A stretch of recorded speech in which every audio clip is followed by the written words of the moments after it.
welcome to the July 20th, 2023 meeting of the Boulder City Council. I'm going to go ahead and gavel us to order. Elisha, if you could read the roll, please. Call the roll. Yes, sir, and good evening, everyone. We'll start tonight's roll call as usual with Councilmember Benjamin. Present. Mayor Brockett. Present. Councilmember Folkerts. Present. Friend. Here. Joseph. Here. Spear. Present. Mayor Pro Tem Wallach. Glad to be here. Councilmember Weiner. Present. And Yates. Participating remotely. Thank you all, and Mayor, we have our quorum. Excellent. So I'd like to begin by asking for a motion to amend the agenda to add item 7A about public safety around the Boulder Creek. So moved. Second. We have a motion and a second. Could I get a show of hands on that measure, please? Motion. That is unanimous. The agenda has been amended. So our first item then after that is to go to open comment. And Brenda, if you could go over the public participation guidelines, please. Good evening, everyone, and welcome to tonight's City Council meeting. I'm Brenda Rittenauer. I'm with our Communication and Engagement Department. And my role this evening is to share our community guidelines before we begin open comment. So the city has engaged with community members to co-create a vision for productive, meaningful, and inclusive civic conversation. This vision was designed to support physical and emotional safety for community members, for staff, and for council members, and supports democracy for people of all ages, identities, lived experience, and political perspectives. For more information about this vision and the community engagement process that led to it, please visit our website, bouldercolorado.gov, and in the search bar, type Productive Atmospheres. Next slide, please. The following are examples of rules of decorum found in the Boulder Revised Code and other guidelines that support this vision, and these will be upheld during tonight's meeting. All remarks and testimony shall be limited to matters related to city business. No participant shall make threats or use other forms of intimidation against any person. Obscenity, racial epithets, and other speech and behavior that disrupts or otherwise impedes the ability to conduct the meeting are prohibited. Participants are required to sign up to speak using the name they are commonly known by, and individuals must display their whole name before being allowed to speak online. I do see on the Zoom participant list that I have a few folks who do not have their whole name listed. If you are registered to speak tonight, please reach out and give me that whole name in the Q&A box, not the chat, the Q&A box, and I'm happy to change it for you. Currently, only audio testimony is permitted online, not video. And in-person participants are asked to refrain from expressing support or disagreement verbally or with applause, with the exception of support for declarations, which we did not have on the agenda tonight. Traditionally, support is shown silently through American Sign Language applause, or sometimes we call it jazz hands. Thank you all so much, and thanks for joining us. Back to you, Mr. Mayor. Thank you, Brenda. All right, we've got 9 people signed up for in-person, and then we'll go to our 8 remote participants. So I'll call 3 names at a time, and you'll each have 2 minutes to speak. We're going to start with Nick Torres, Jody Radke, and Pete Bialik.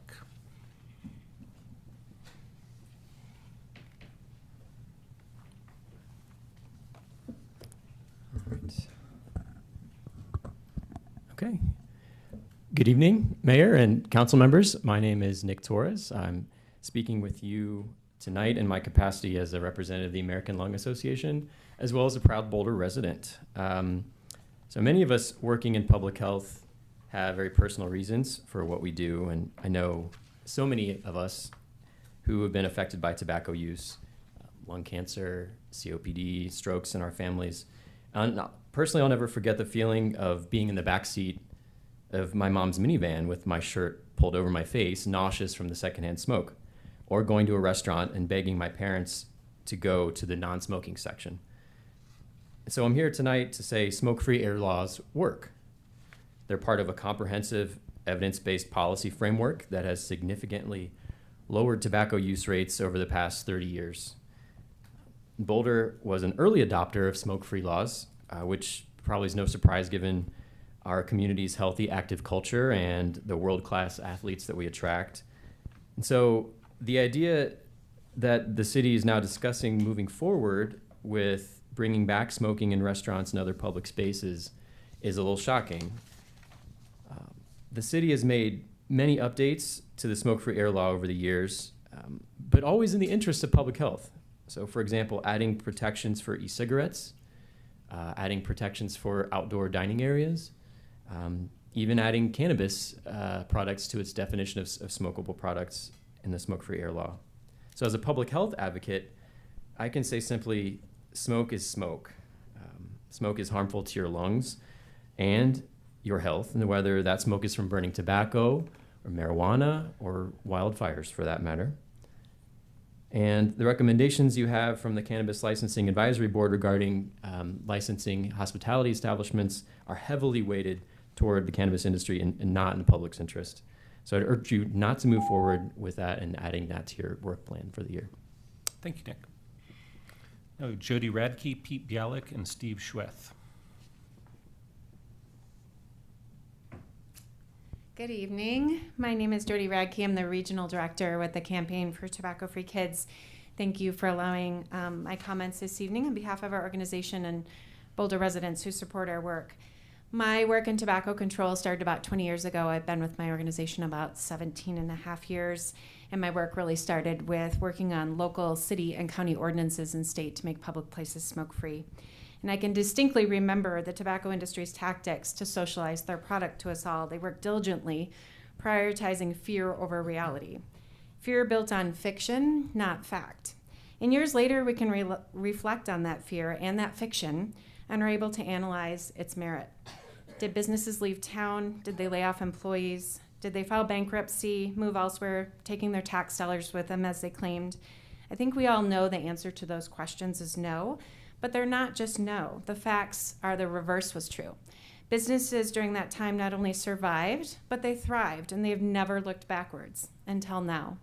The recreational cannabis industry is asking us all to look backwards, to believe false claims around ventilation and employee rights that we've debated and resolved decades prior. And if that debate is questioned, the voters have been answering this resoundingly over time. Our polling across the country and here in Colorado are some of our highest pollest numbers across the country, totaling 82 to 87% of people that support maintaining and keeping our smoke-free air laws in public places. The reality is this. I'll quote Matthew Singer. He's a cardiac researcher and associate professor of medicine in California, San Francisco. Smoke is smoke. Both tobacco and marijuana smoke impair blood vessel function similarly. People should avoid both, and governments who are protecting people against secondhand smoke exposure should include marijuana in those rules. We urge you to protect Boulder's legacy as a leader in this state and public health. Any consideration to weaken the current clean indoor air standards is a step backwards in the wrong direction and without merit. Thank you so much. Thank you, Jody. Now we have Pete Bialik, Steve Schweth, and E.S. Good evening. My name is Pete Bialik, and I'm the president of the Group to Alleviate Smoking Pollution, GASP for Colorado. Through education and policy change, GASP works to protect the public from exposure to secondhand smoke in public places, restaurants, bars, and workplaces, and multi-unit housing. When I first moved here in 1983, smoking was allowed in grocery stores, restaurants, and retail stores. And in 1984, the Fort Collins City Council and people of Fort Collins passed the first comprehensive local law restricting smoking in restaurants and other public places and workplaces. That followed in 1985 when Boulder passed its first ordinance restricting smoking in public places, sponsored by Matt Applebaum. After that, the people of Boulder passed a comprehensive law the first one that banned smoking in bars and restaurants in 1995 by a 55% support, despite heavy opposition from the industry. And then from then, in 2015, the council added electronic smoking devices, the downtown mall, parks, trails, multi-use paths, outdoor areas of restaurants and bars. Based on some surveys that we have done over the last few years, we believe most Boulder residents do not support or would not support allowing smoking and vaping marijuana in public places and workplaces. We know that marijuana produces many of the same chemicals that are in tobacco that are harmful. And so we cannot support, our organization cannot support allowing it in public places or workplaces. But we've always said that it's not the smoker we mind, it's the smoke.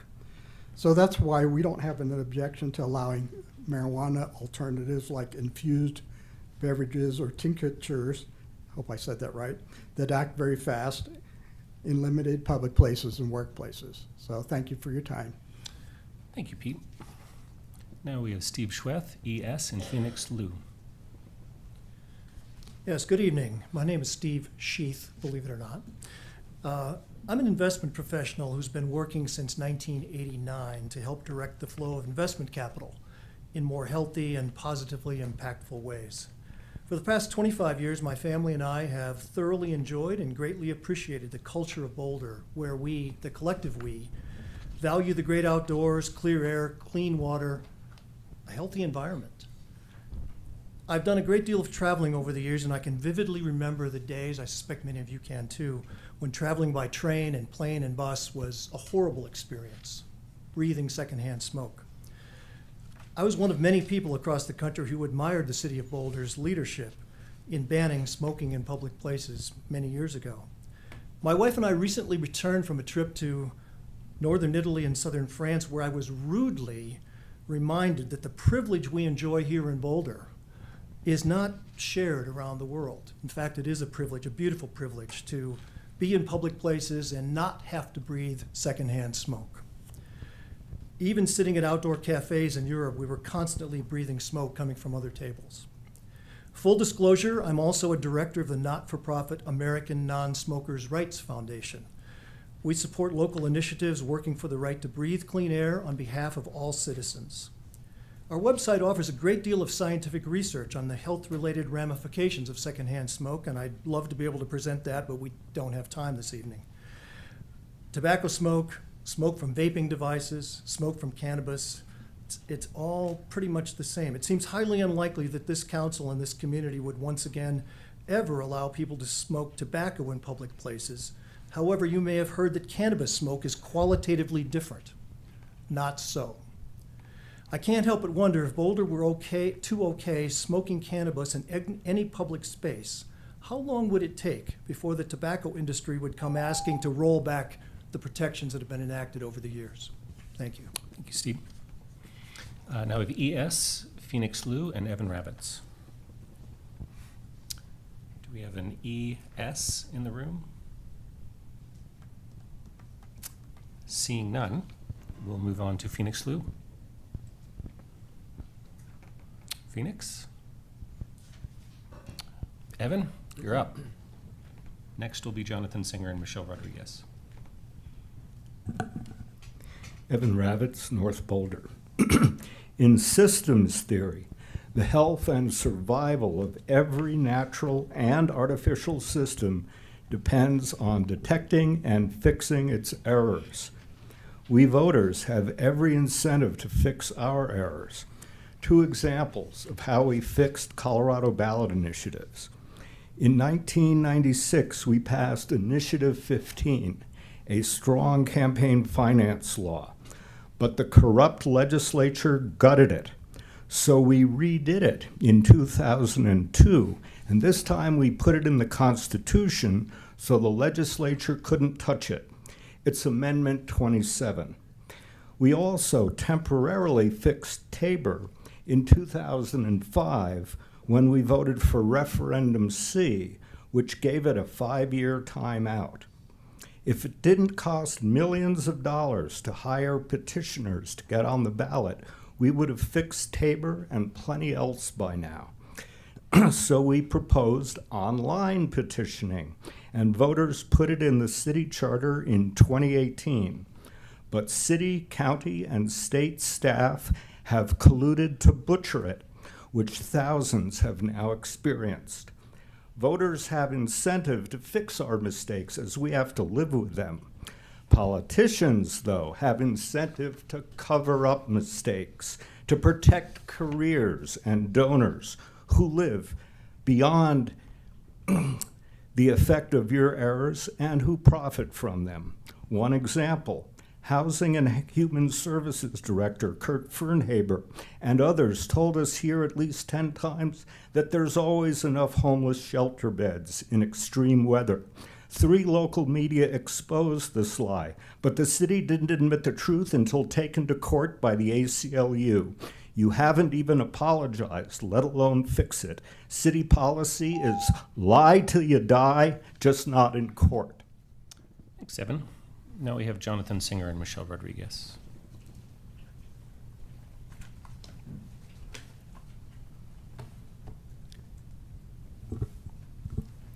Thank you, Mayor, members of council. I'm Jonathan Singer. I'm the Senior Director of Policy Programs with the Boulder Chamber.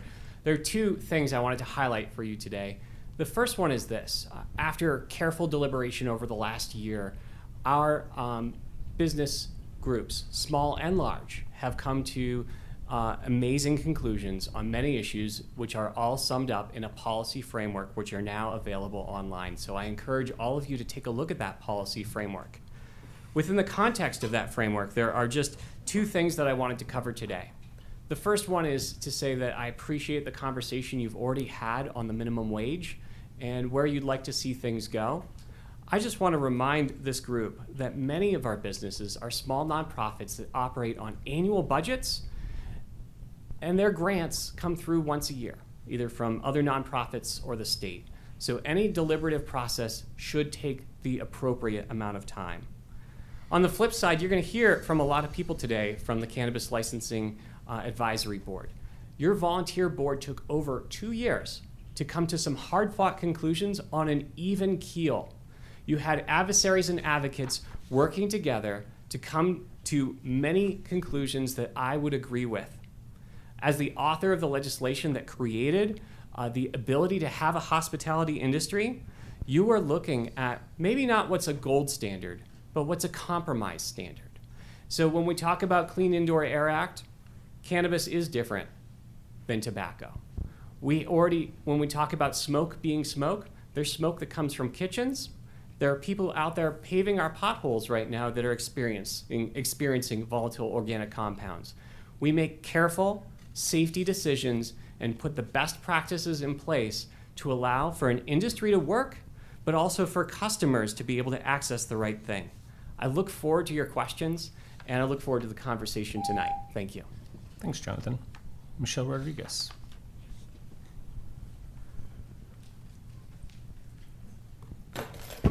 Hi guys, been a minute. I wanted to talk about the last 2 months. I've had my federal lawsuit that's dropped through and been fully dismissed, so we should be able to talk about that.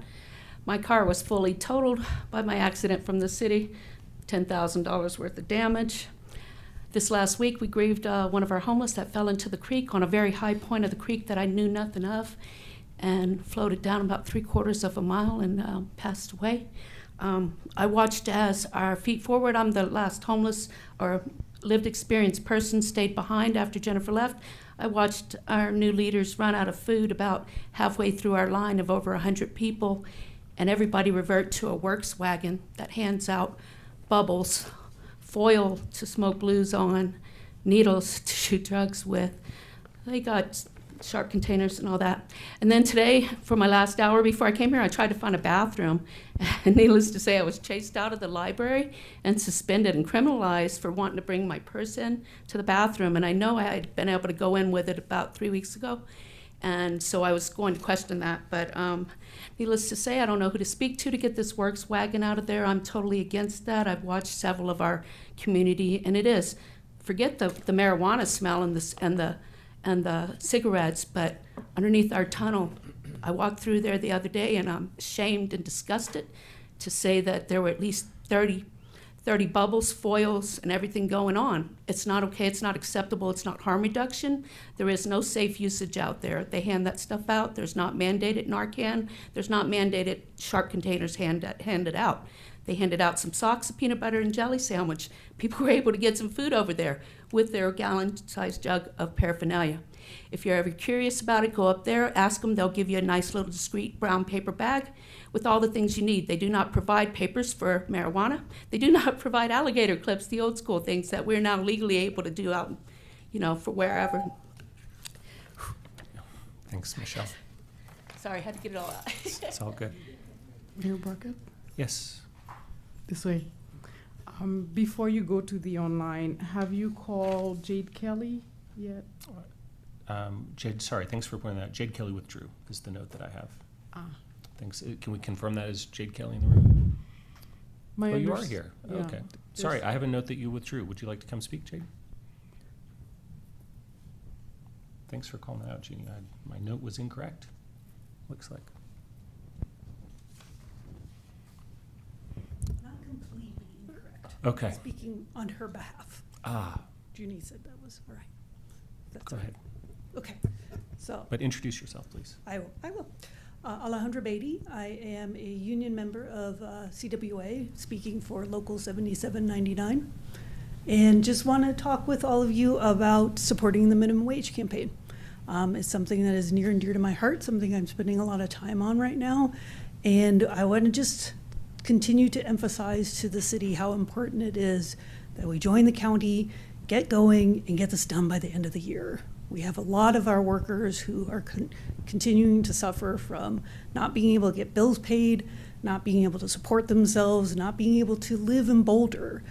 Just talking to a King Soopers worker the other day, he had to move to Broomfield, but he loves this town and he wants to be here. And he actually makes $19 an hour. So as you can imagine, $13.65 isn't really like that important to him. But as a union member, once the local minimum wage changes, his contract will actually change. So it is very important for them as well. So we want to just continue to emphasize to all the city members, please, please do everything that you can to keep this moving.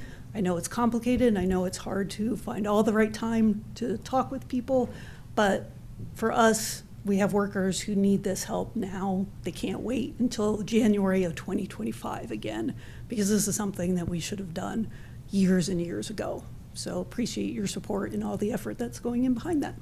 Thank you. Okay. Thank you. All right, we're going to go to our remote participants now.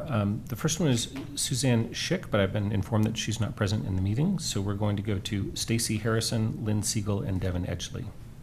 Stacy, you're up. Hi, hopefully you can hear me. My name is Stacy Harrison. I'm a business professional and Boulder resident here to talk about the hospitality proposal. I moved my family here over 20 years ago for the healthy lifestyle, but sadly it's been the opposite.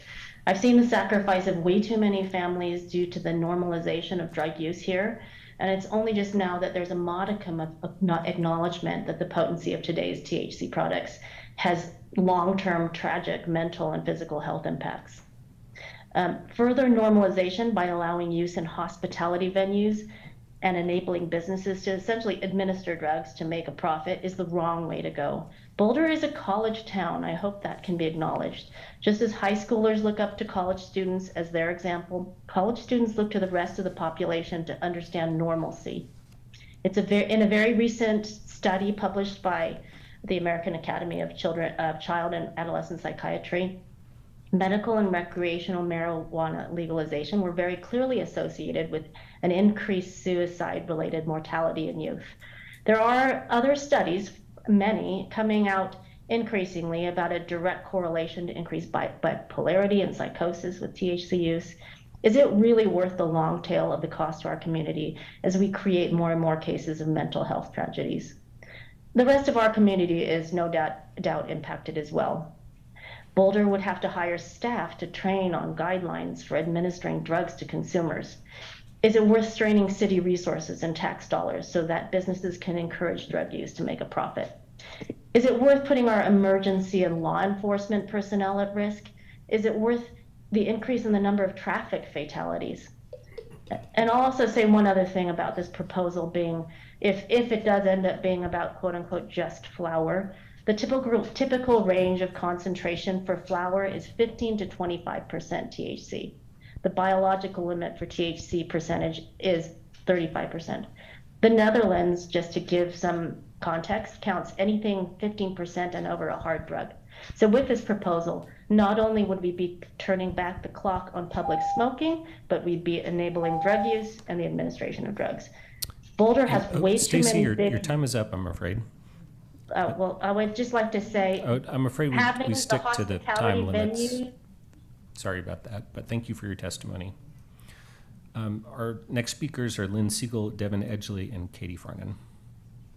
Lynn Siegel, no on cannabis. Regards Caroline Miller and her firing. Tara Weiner used the expression dereliction of duty. Unbelievable. This was used in the worst perpetuation of the Vietnamese War. Caroline Miller is a hero of Boulder's open space, and you fired her for telling the truth about a conversation between Rachel Friend, Sam Weaver, to Hal Holstein and the Open Space Board to see how much money CU could get away with to buy CU South, the open space disposal. It's revolting. You know, you hear from so many people negatively about you. How can you just sit there after these long, repeated, how can you do that? How do you sleep at night? What Caroline did was she exposed the advice of the City Council going towards Open Space Board of Trustees. It's not that direction. Open Space advises the City Council. Rachel was advising regarding access to open space and advocating for the city's position. This is unethical. The Open Space Board of Trustees has their own charter that they go on, that they advise City Council to. Shame on you, Rachel. Shame on you.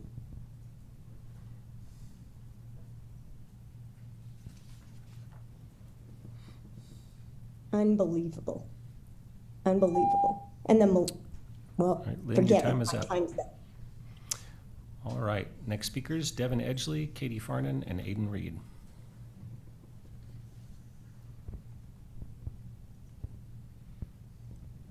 Hello, my name is Devin Edgley.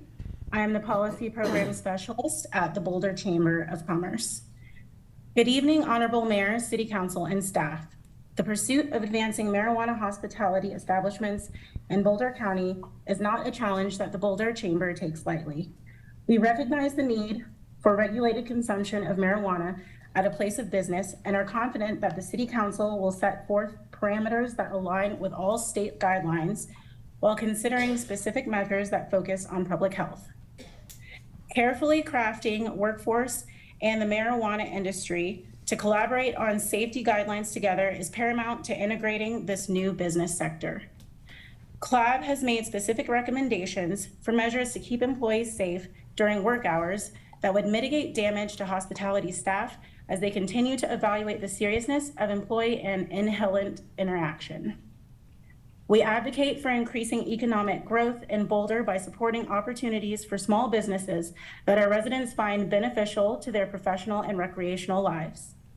Public safety is at the forefront of all of our business conversations.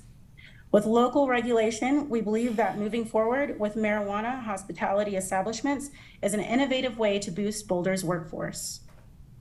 The Boulder Chamber is proud to advocate for responsible and innovative businesses in our community. We believe that permitting cannabis hospitality will provide a safe and legal venue for adults to consume cannabis while fostering an environment for entrepreneurship that sets our community apart from others. Thank you. Thank you, Devin. We have Katie Farnan, Aiden Reed, and Hep Ingham. Thank you, Council. My name is Katie. I am here because I want you to support raising the minimum wage in Boulder County. It's time. It should shock no one, I mean really no one, that the Chamber opposes this.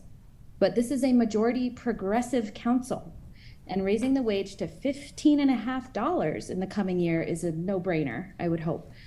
All of you, I assume, already know that this hourly wage is well behind inflation and well below a livable wage. We live in a progressive community. Progressive policy means worker empowerment and addressing systemic inequity. On top of that, we're dealing with the homelessness epidemic. The root causes of increased homelessness in places like Boulder are directly tied to rising rents. Towns with higher rents have more homelessness. And ensuring that workers have a livable wage is not just an ideal, it is the work of policy makers. This change won't even get us there, but I can't imagine speaking out or voting against it at this point in 2023, unless we aren't serious about addressing inequality. So we need to raise the wage without delay, and we need vocal champions. This is an economic security measure. It's a housing measure. Frankly, it's a community safety measure. Lots of talk in this town about safety lately.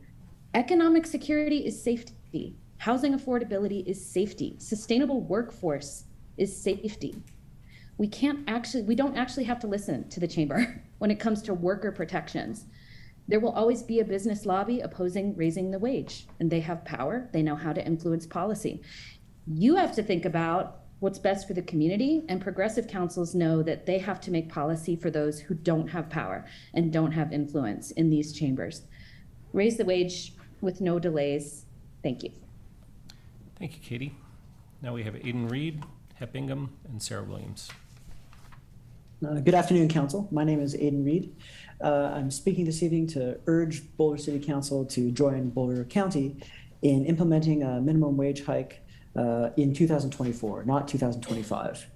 It's imperative that the city moves swiftly and urgently to implement this in 2024 so that the city does not have to wait another year to do this in 2025. With the long-term goal of implementing a self-sufficiency wage of $25 an hour by 2028. As the previous speaker noted, this is an economic security measure as much as anything else. The only way to guarantee that working class people can afford to live in the city is to pay them a wage that allows them to cover their basic necessities like rent, groceries, and other related costs. And it's imperative that the city does this. I hope you'll move quickly and join the county to get this implemented by 2024. Thank you. Thank you, Aiden. I have Hep Ingham and Sarah Williams.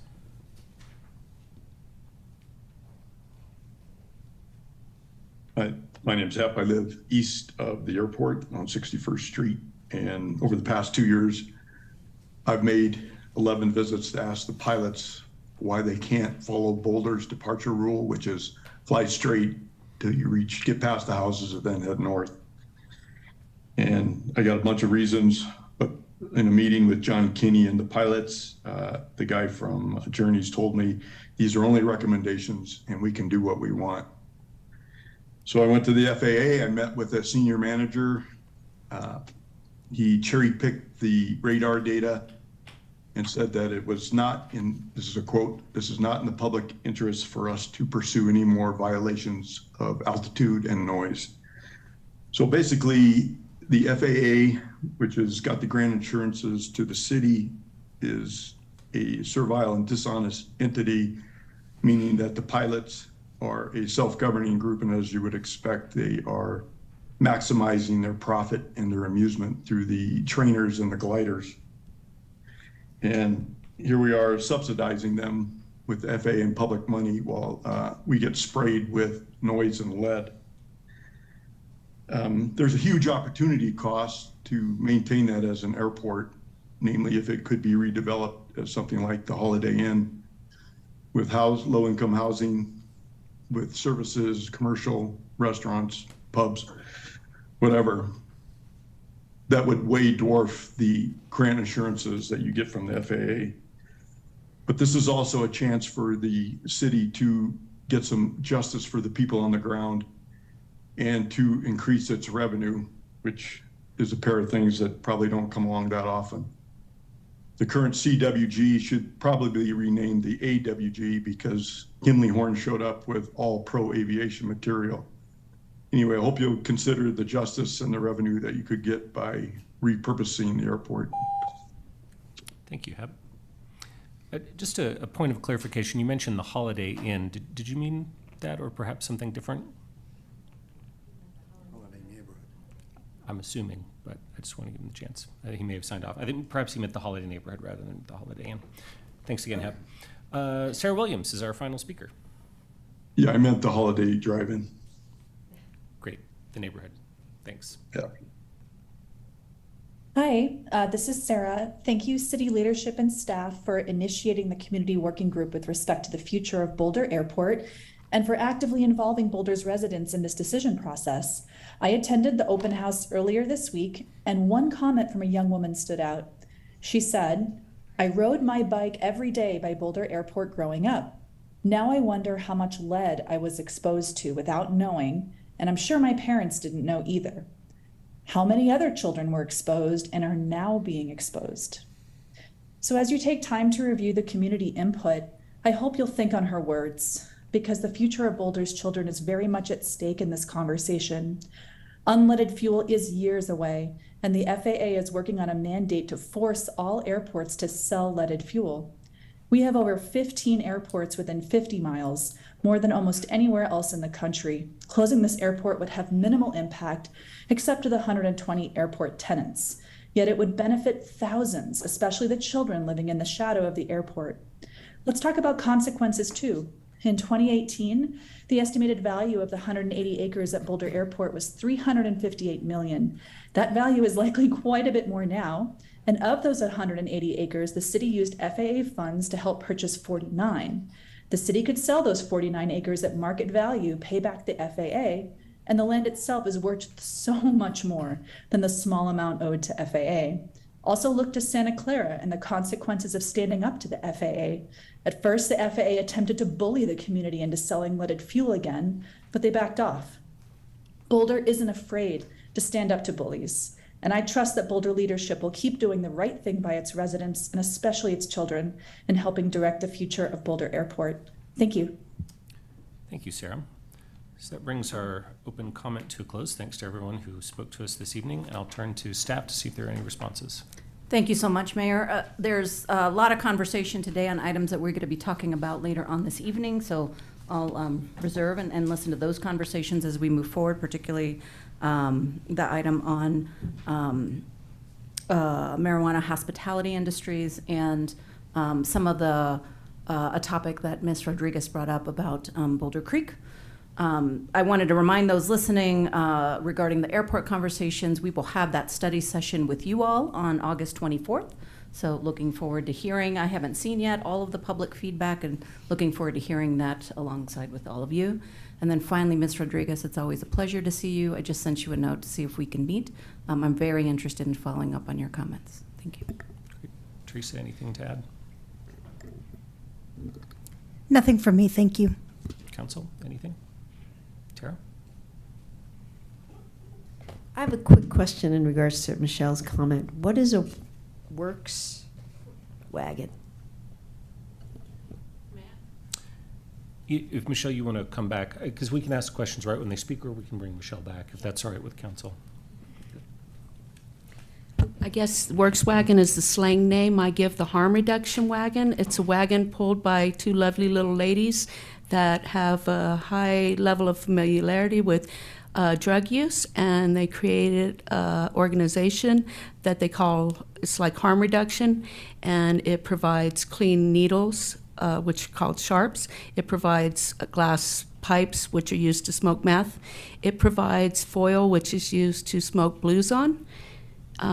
It'll give you a peanut butter and jelly sandwich, some socks. Normally it's associated with a BHAP or a BCAP, which is education that can be provided to our drug addicts to be able to go in and get a card so that they're immune or from prosecution in the event they're using amongst a crowd and somebody overdoses, they're able to call for help without fear of prosecution, or if they're caught with their stuff on them. Truly, our drug level, I think it's anything under 2 grams of the meth is legal and not jailable.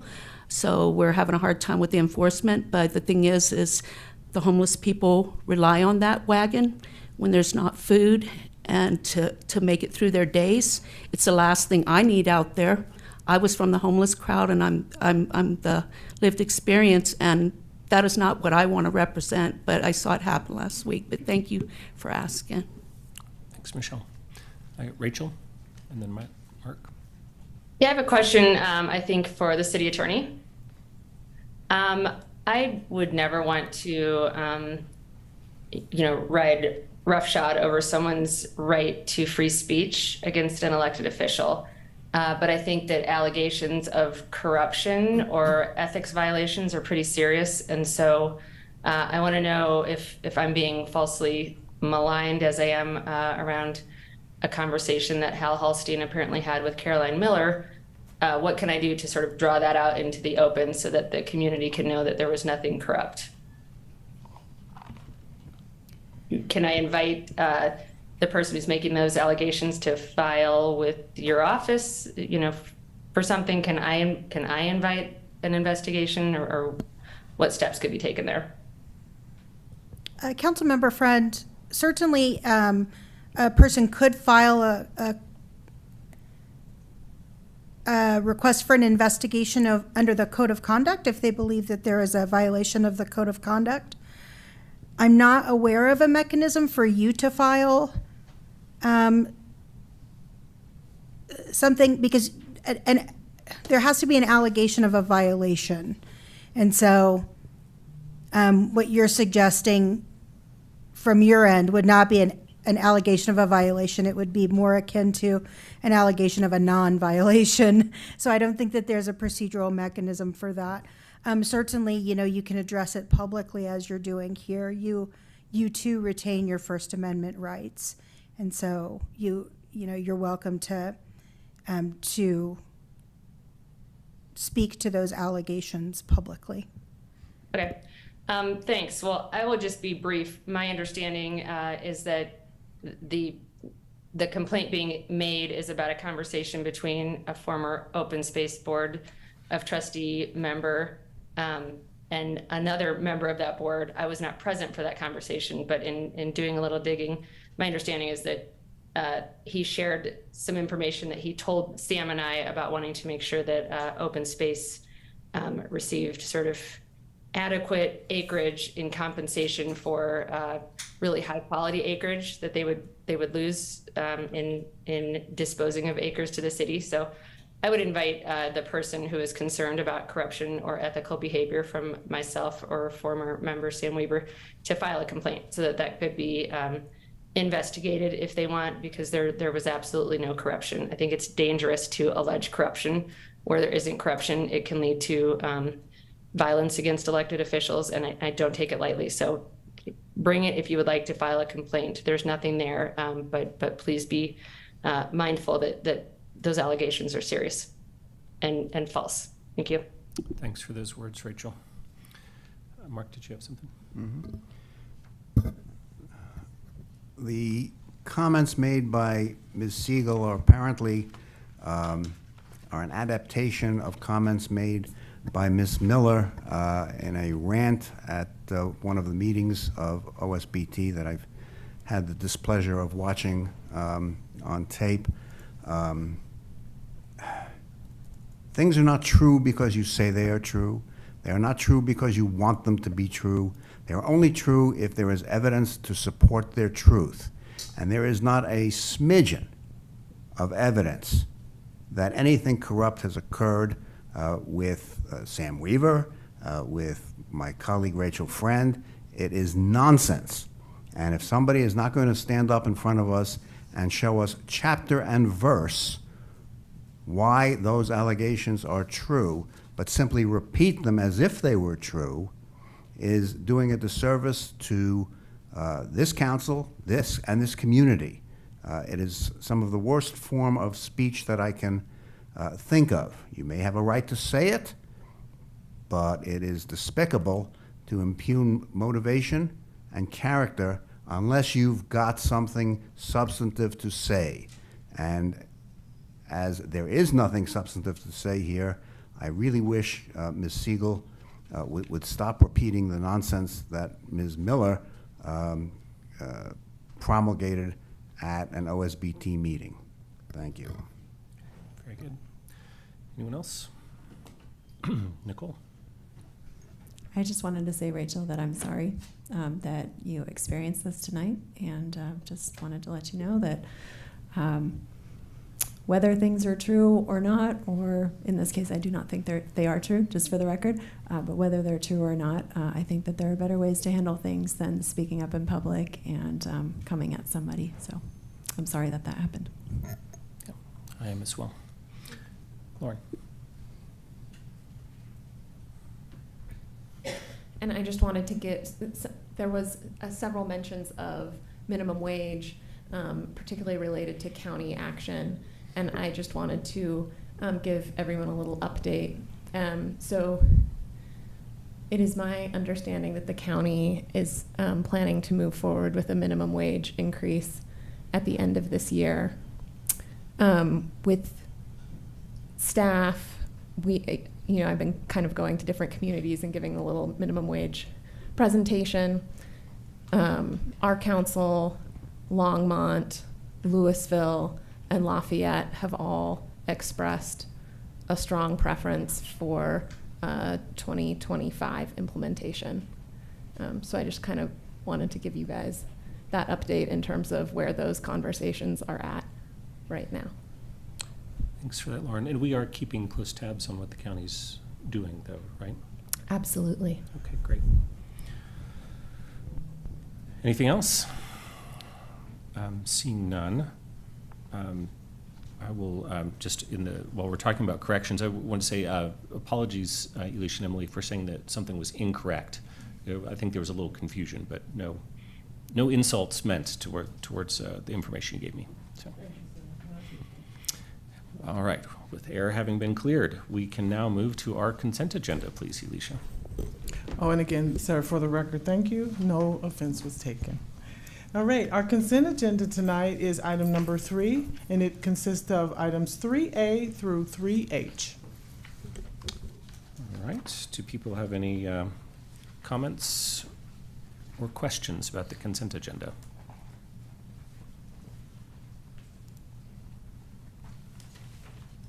Bob. Yeah, I just want to observe, I'm sure this is apparent to all the council members, but I just want to observe for the community that might be watching that we are actually, if there's a motion and a second and an affirmative vote, we would be passing actually 3 alternative versions of a ballot measure that would extend the 0.15 sales tax, which otherwise would expire at the end of next year. We have I guess I'll say a tradition or a practice in this council and on prior councils where when there are alternative ballot measures, sometimes what we'll do is we'll pass all of them, even though some of them are mutually exclusive, on first reading, and then we'll conduct a public hearing, which I believe in this case is scheduled for August 3rd. And then after that, council will need to winnow things down. And so I hope council members feel comfortable passing all 3 versions, which I think is 85, 88, 89, and 91 tonight without a whole lot of conversation. And we'll have public hearing on those ballot measures, and then we'll make a decision as to which ones, or one or ones which might move forward. Thanks for that, Bob. Matt, go ahead. I'd like to make a motion to pass our consent agenda. Second.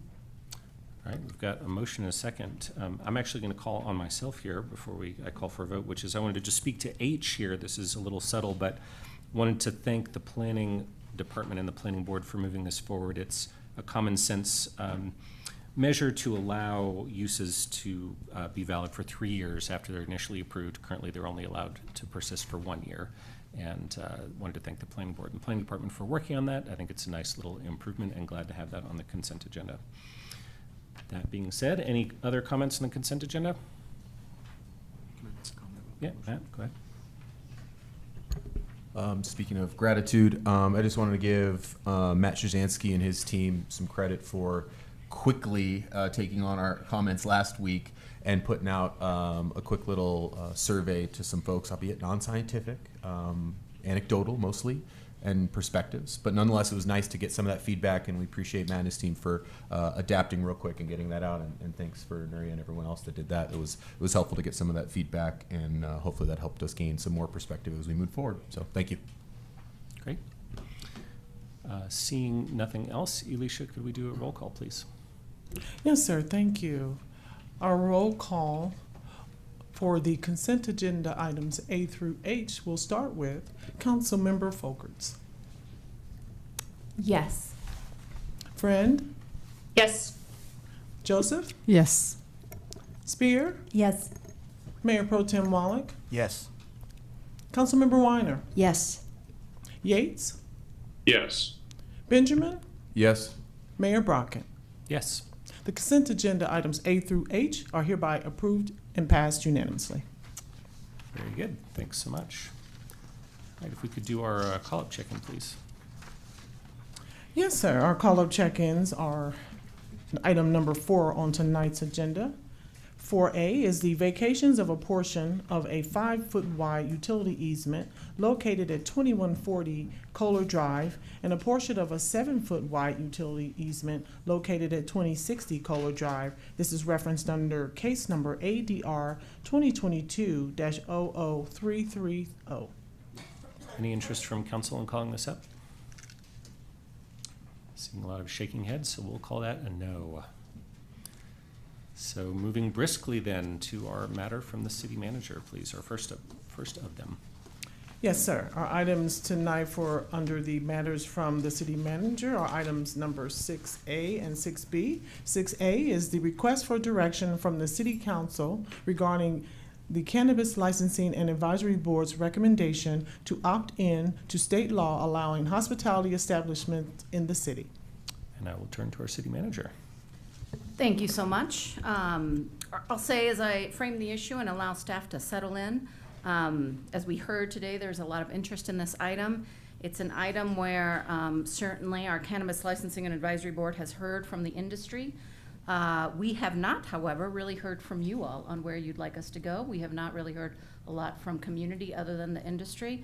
So excited to present the information today and get some direction on what you'd like us to do, if anything, on a future work plan item. And with that, I think I have bought enough time for staff to get settled, and we'll invite Kristen to start her presentation. Kristen, I believe this is your first presentation to council? It is. Thank you. Welcome. And your first thing you can do is bring your microphone down. Great tip. Thank you.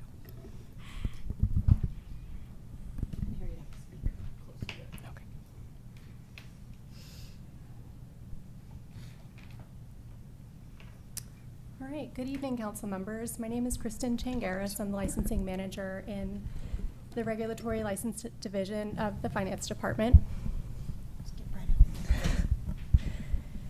And I'm here today to talk to you about marijuana hospitality establishments.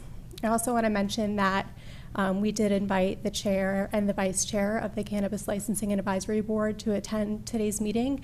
They were not able to attend, so they did nominate Allison Bailey, one of our ex officio members of CLAB, to attend today's meeting and answer any questions from council if you have any specific questions for the board today. So Allison, excuse me, is also present.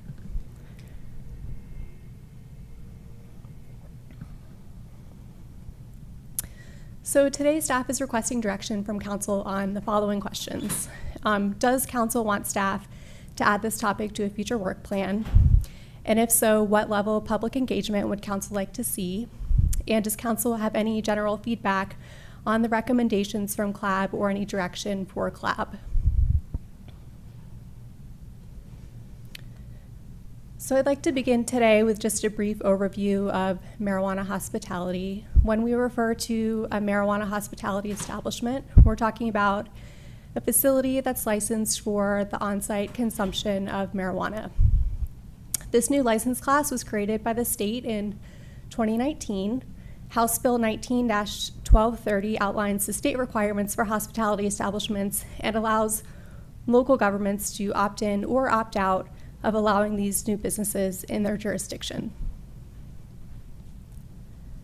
So the history of marijuana hospitality establishments begins in 2019 when the bill was signed into law. Excuse me. Then in 2020, Council formed the Cannabis Licensing and Advisory Board, otherwise known as CLAB, to provide recommendation to Council on cannabis-related issues. So from 2020 to 2023, CLAB has been discussing the topic of marijuana hospitality and developing their recommendations to Council. They also held 2 public hearings about marijuana hospitality during this time frame. And then in April of this year, CLAB submitted their final recommendations to Council in an informational packet.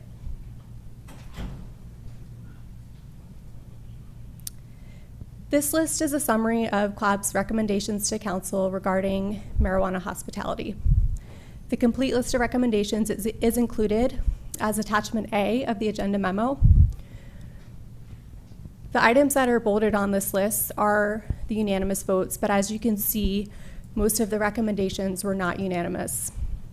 If Council would like to see a detailed list of votes, the complete vote record is included in Attachment A of the agenda memo.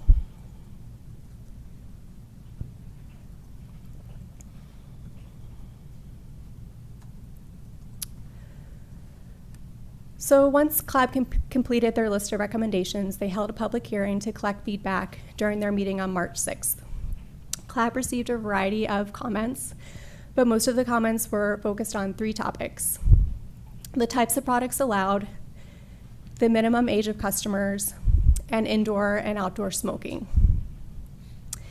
In general, the comments we received from cannabis industry members supported marijuana hospitality establishments and opposed limiting the types of products allowed and raising the minimum age of customers to 25 years old. Meanwhile, many of the comments we received from public health professionals opposed marijuana hospitality establishments and expressed concerns about smoke exposure and impaired driving.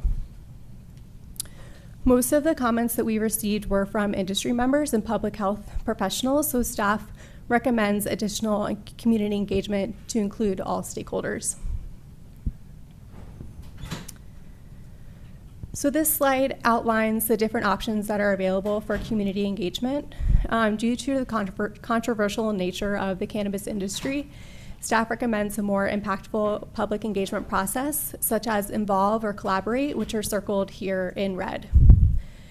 Staff also recommends using the city's racial equity instrument to further guide the engagement process. So next we'll talk about staff resources. Since the information packet was provided to Council in April, staff has been asked to provide an estimate of the resources that would be needed to implement a new marijuana hospitality licensing program in Boulder. We believe that the resources needed will depend on Council's direction on CLAB's recommendations. For example, the more products, later hours, and lower age restrictions that Council supports, the more the potential demand for licenses will rise and the more resources that we'll need. In addition, if the highest levels of public engagement are desired, then we may need to hire a consultant as well.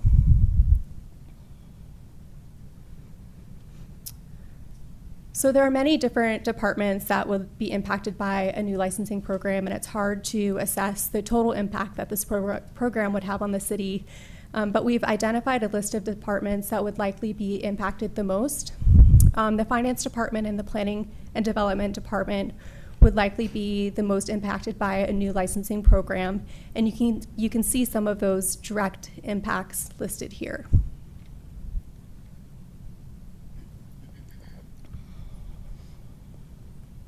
In addition, the City Attorney's Office, Fire and Police, and the Community Engagement Department would also be impacted by a marijuana hospitality program.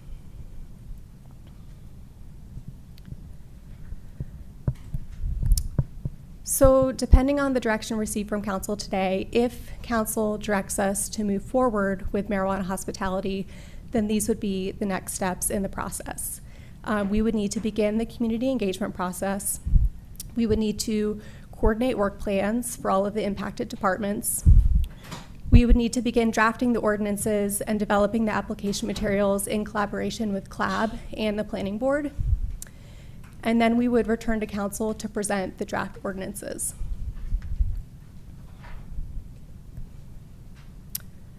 So before we move into the 3 questions that we have for council today, does council have any questions for staff or for the CLAB representative that we have here today? Yeah, thanks so much for that, Kristen. Appreciate that. And perhaps we could have our CLAB representative just come say a few words as well, because I'd like to honor their work and their presence and give you a chance to speak a little bit here.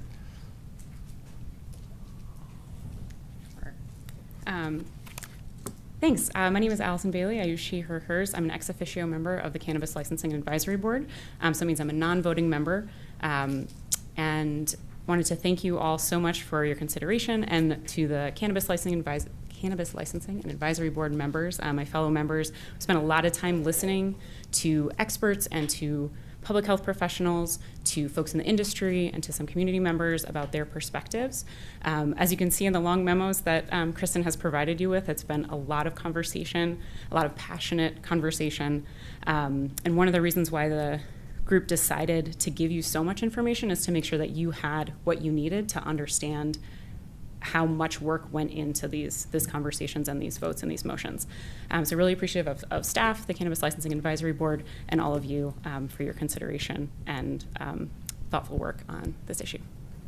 Thanks so much for that. Thanks for all the time that you and the board have spent on it, and thank you tonight for being here with us. So maybe you might sit close in case we have some questions for you.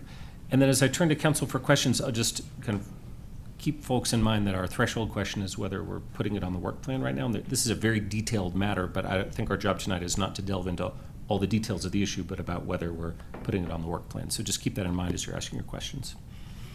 I got Mark. Okay, I got Mark, Lauren, Bob. Okay. Just to clarify a point of confusion, are we talking about putting this on our current work plan? Because if not, are we really being asked to bind a future council as to what their work plan should look like? That seems a little unusual, or let me rephrase that. That would be a bit unprecedented, and I don't think we have the authority to bind a future council as to what they want to do with their work plan. So my first question is it anticipated that we're talking about an addition to our current work plan, or an addition to the 2024 work plan where we should probably not be meddling? Just for context, it might be helpful to have the questions up so community can follow along, as probably referring to question 1. Mm-hmm. Yeah, there you go. Thank you so much for that, Mayor Pro Tem. I would say this, that part of the direction we are hoping to get is to know how extensive, if council indeed wants us to move it forward, and how extensive that would be. Likely this is a conversation for next year's work plan. The reality is, as staff has indicated, it has impacts on a variety of departments. I know in speaking to our Planning and Development Services Director, if council wants to put this in the implications to zoning code, it certainly will have to wait until next year. But I also know that there are implications to current finance and to city attorney's work plan. So knowing how extensive that will be helpful in us scoping, but likely it is next year.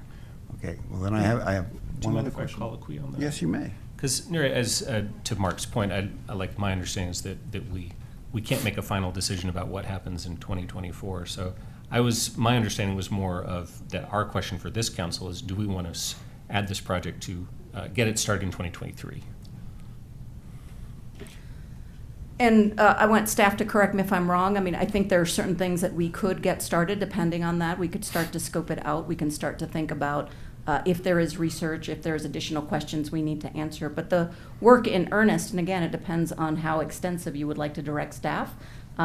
We are likely not to see a deep dive into some of that work until next year. Well, that's your question. And again, invite staff if I'm colloquy, but mistaken. then I want to come back. Okay. Right. Compound colloquy. Alliteration on that one. Turn it back. Oh, it's not back on. There it is. Yeah, compound colloquy. Say that 10 times fast. Sort of, I guess, where Aaron was going is, aren't there some items when council's doing a work plan item that staff is already working on and isn't really counted against our sort of 10 items? So I'm wondering how or where, since this is in process, is this kind of like a staff thing that gets working, or is this going to have to carry over where council's going to have to pick this? Because I'm wondering where it delineates, because there's plenty of carryover that we don't weigh in on because it's already sort of being worked on. So I'm just wondering if future councils are having to reserve a vote for this or if it's just in process. That is a compound question, council member.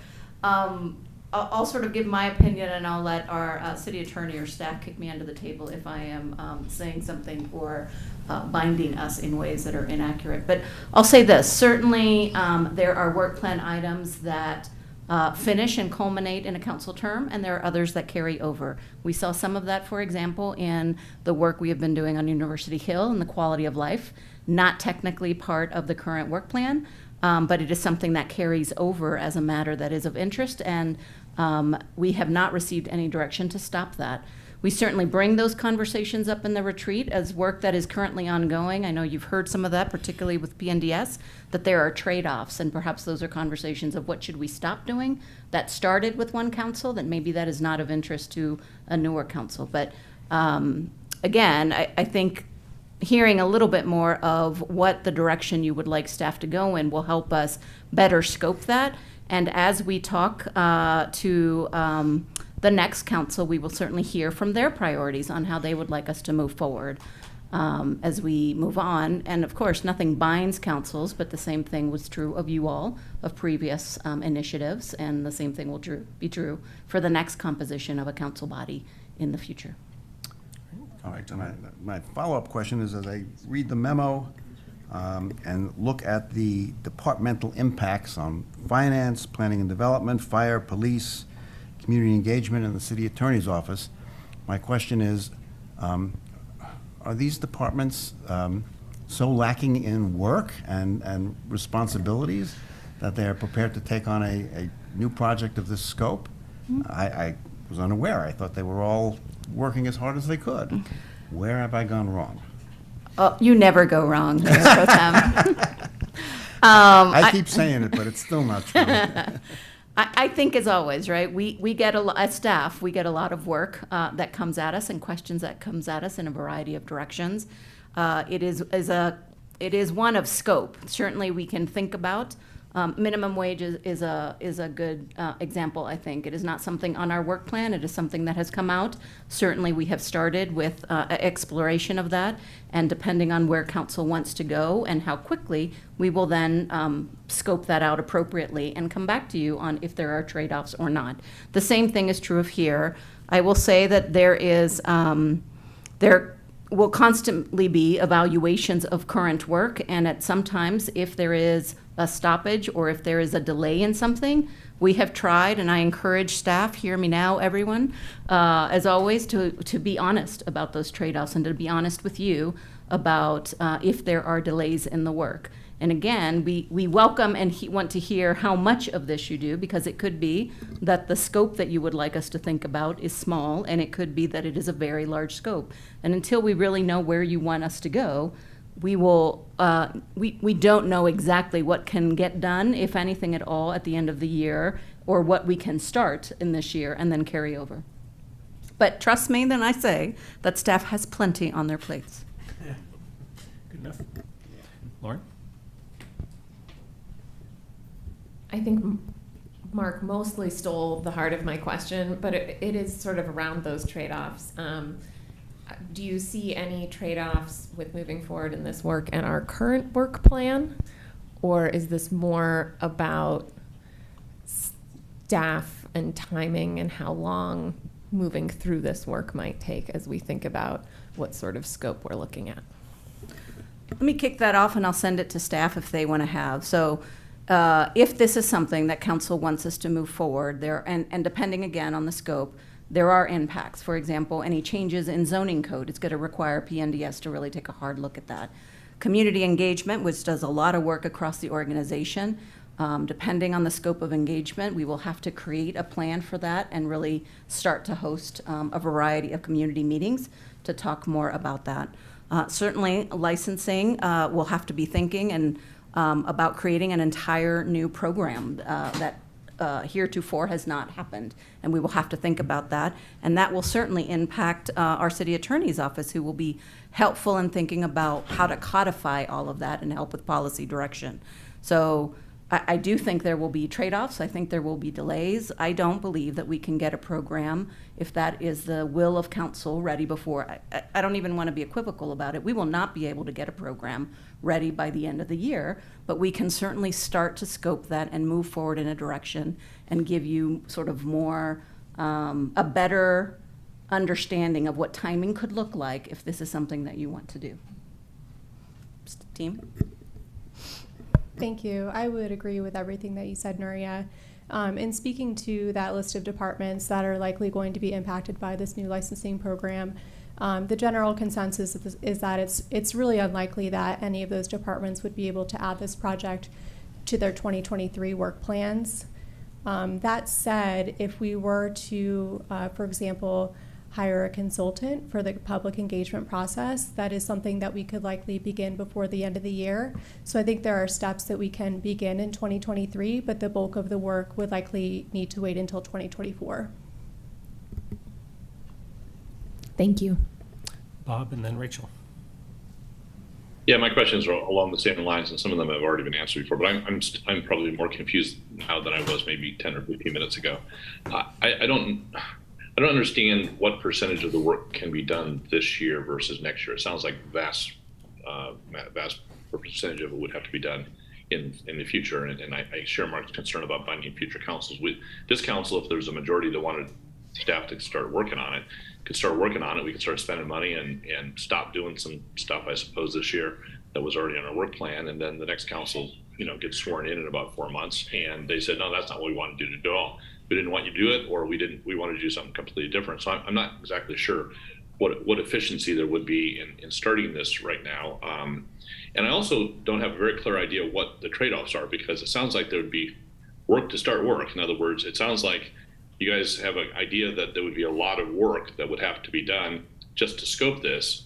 I don't know what things that you're all working on right now that you'd have to stop doing in order to scope it to start doing the work.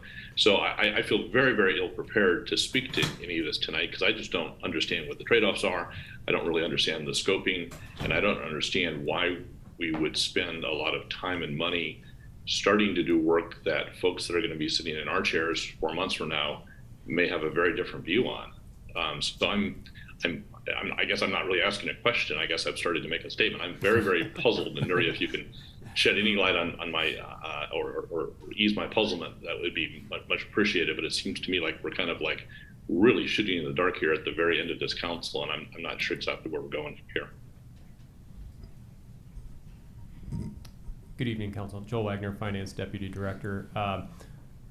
Councilmember Yates, that's a great question, and I think that kind of gets to the heart of what staff is struggling with here. Is we have a recommendation from our advisory board, and we're really looking for council feedback on how we advance this work.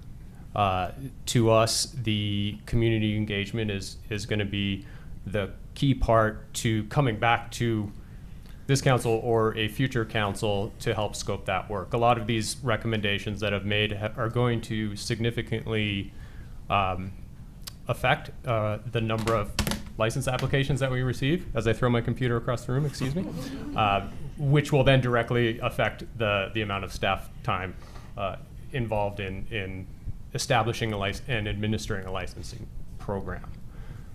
I don't know if that helps, but that's kind of where we're looking, I think, really for some council direction on should we start doing the engagement work and come back, and also, I think, frankly, understanding where council members are on this topic in general, and the nuance around that and how much work we put into it. It is going to be a significant effort just to get the the community conversation going, get the input we need to be able to make recommendations on implementation plans, resources, and then ultimately recommendations for ordinances. Thank you, Joe. Oh, sorry. I just wanted to double down a little bit and just say that we as staff want to know a threshold question on, is this even something you want us to move forward on, right, and consider? And we have not heard that from you. And so that triggers everything else as we move forward, or activates everything else as we move forward. And so that's a threshold question for us. Thanks, Maria. Thanks, Jill. That was really helpful. So just to play it back to you, it sounds like if this council were to guess, I guess, on a scope that we think the next council might want, and so we guess, and you guys start to do a little bit of work this year, maybe you have to put some other projects to the side as you start to work on whatever scope that we guess on. And then a new council gets seated in 4 months, and they're going to have a view. Now, maybe we'll guess right. A few people that are on this council will be on the next council, and so maybe we'll guess right, but we might guess wrong. And it sounds like if we guess wrong, then whatever scope we identify now in July of 2023 might be a different scope when the next council is seated in November, December of 2023, and then that work will have been wasted. And on top of that, it sounds like it will cause you to stop doing some other things that we did tell you to do, to start to work on a project that may not be a project that goes forward. Did I get that right, Nuria? Am I understanding? Because I don't think I've ever encountered a situation where a council in its closing days tells staff to go off and start working on something in some sort of prediction that the next council will actually want to do that thing. I appreciate that, council member, and I can't answer the latter characterization because I haven't been here with enough changing councils to know that, but I think you got the gist of what we were trying to say. Thanks. Great. I've got Rachel and Nicole and Jeannie. Thanks. Just a couple clarifying questions. I also want to say, really, Bob, closing days, like I already feel like such a lame duck. It's July. So let me have a few months. And also to Joel, like we've made a lot of people want to throw computers across the room, so you're not alone in that. Okay, but my real questions. Nuria, I feel like maybe I misunderstood something you said. I think you said that the Hill work is not on our current work plan. I remember Mark Wallach and I asking for an out of 5 to add it to the work plan in March of 2021, and I don't remember it coming off. So I just wanted clarification on, is that so that we have the context here for like what we bind future councils to. We did add that to the work plan at some point, correct? Yep, and apologies if I confuse folks. It is not one of the 10 priorities that this new council chose. It is a carryover priority that happens in different ways from a previous council, but certainly work had been underway, and we continue to do that work. There's a lot of work that we do in the city that has to go and carry over from a variety of years, and that is one of them. So it remains something that staff is working on. We know that council has great interest, but it was not, to be clear, one of the 10 priorities that this council chose at their retreat, if that clarifies. A little bit, but I think there are things that we proactively maintain on a work plan. I think the same was true of CU South. Like I remember asking, yes, do we have to name that as a priority in the work plan or somehow, pull it off? So future councils do weigh in on work plan priorities continuing, correct? It is correct, and we have that as a citywide work plan. We as a city staff, we share with you what we have already are working on and moving forward. There have been conversations in the past year, for example, this is what we're working on. Would you like us to stop or move forward as we talk about trade-offs? But certainly there's a lot that we continue. So I think the distinction really is there's work that we share that we're already doing, and that may be different from the council priorities that council would like us to move forward in their interest as we talk at the retreat. But yes, all of that work carries forward. Okay, and I think the same is kind of true of minimum wage, because I remember us, teeing that up in 2020 before the pandemic, and then I thought we greenlit at our retreat for Lauren to work on that. So when we say that those things are not on the work plan, I feel like I just want to make sure that the public's aware that these things are kind of proactively something that this council did in fact greenlight. Is that accurate? Well, I appreciate that. I was not here in 2020. As far as I have been here in the past 2+ years, minimum wage certainly has been a topic talked about, but not necessarily something that has been on what I understand the city work plan.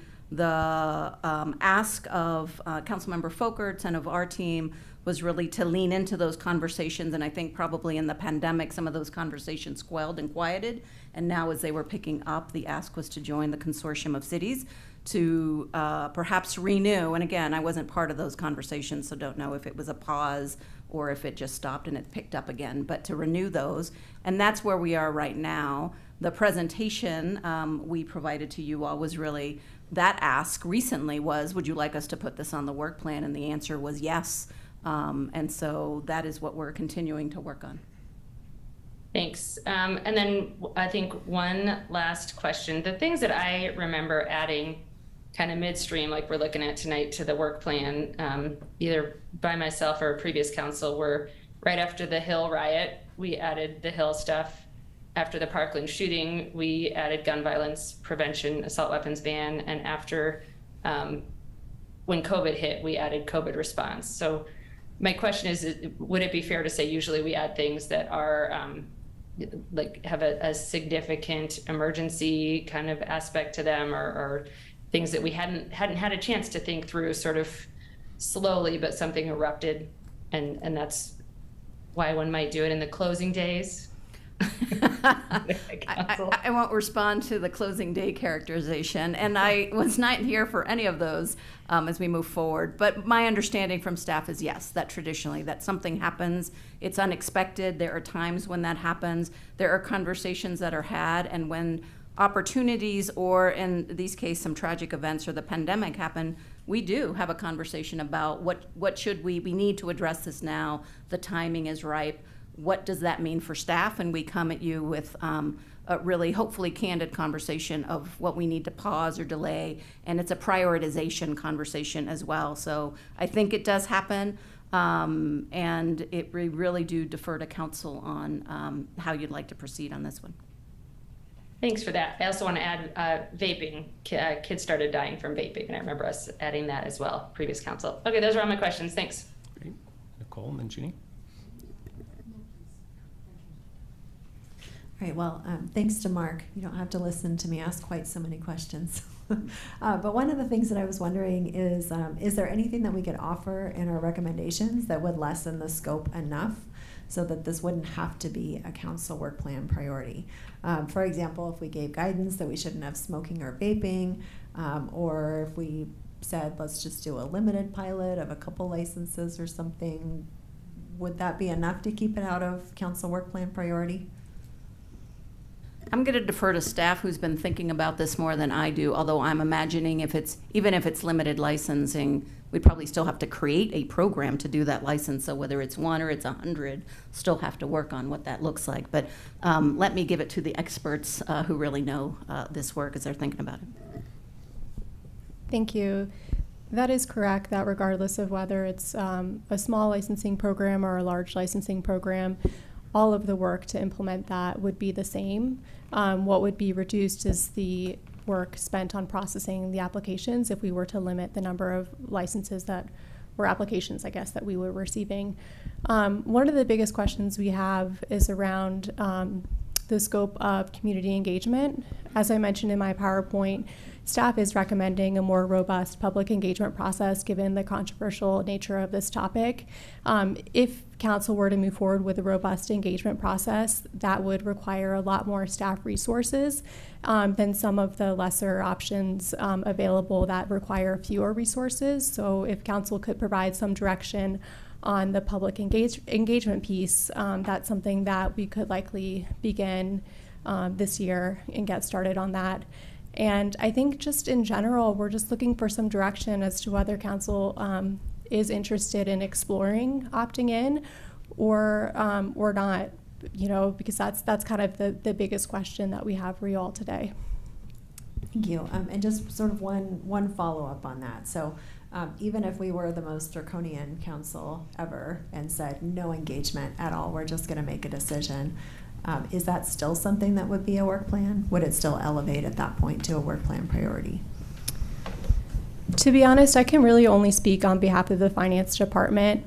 I could tell you that the finance department, we probably could make some progress towards our particular, the lists on our items on our list this year. I cannot speak for the other departments that would be impacted. In the conversations I had with them, the consensus I received from them is that they likely would not have any space on their current work plans for this project. So I would need to have some internal discussions with them to see if there's any possibility of doing that this year. Teresa?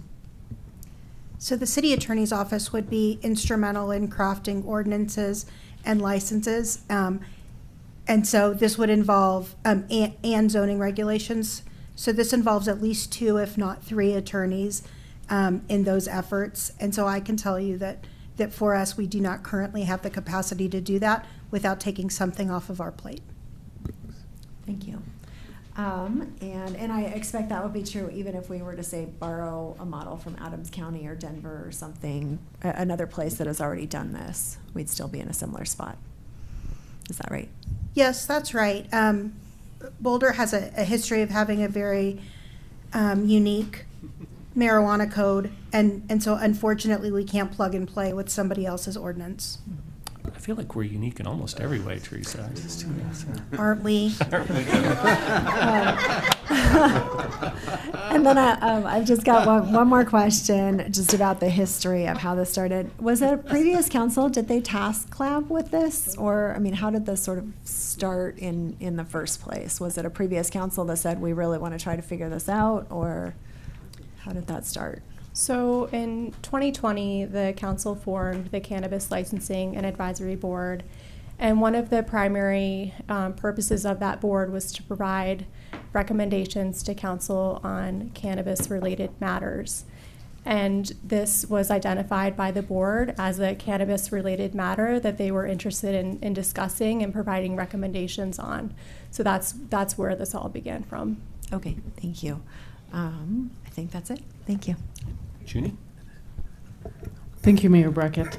I just have 2 questions, and my first question is a clarifying question.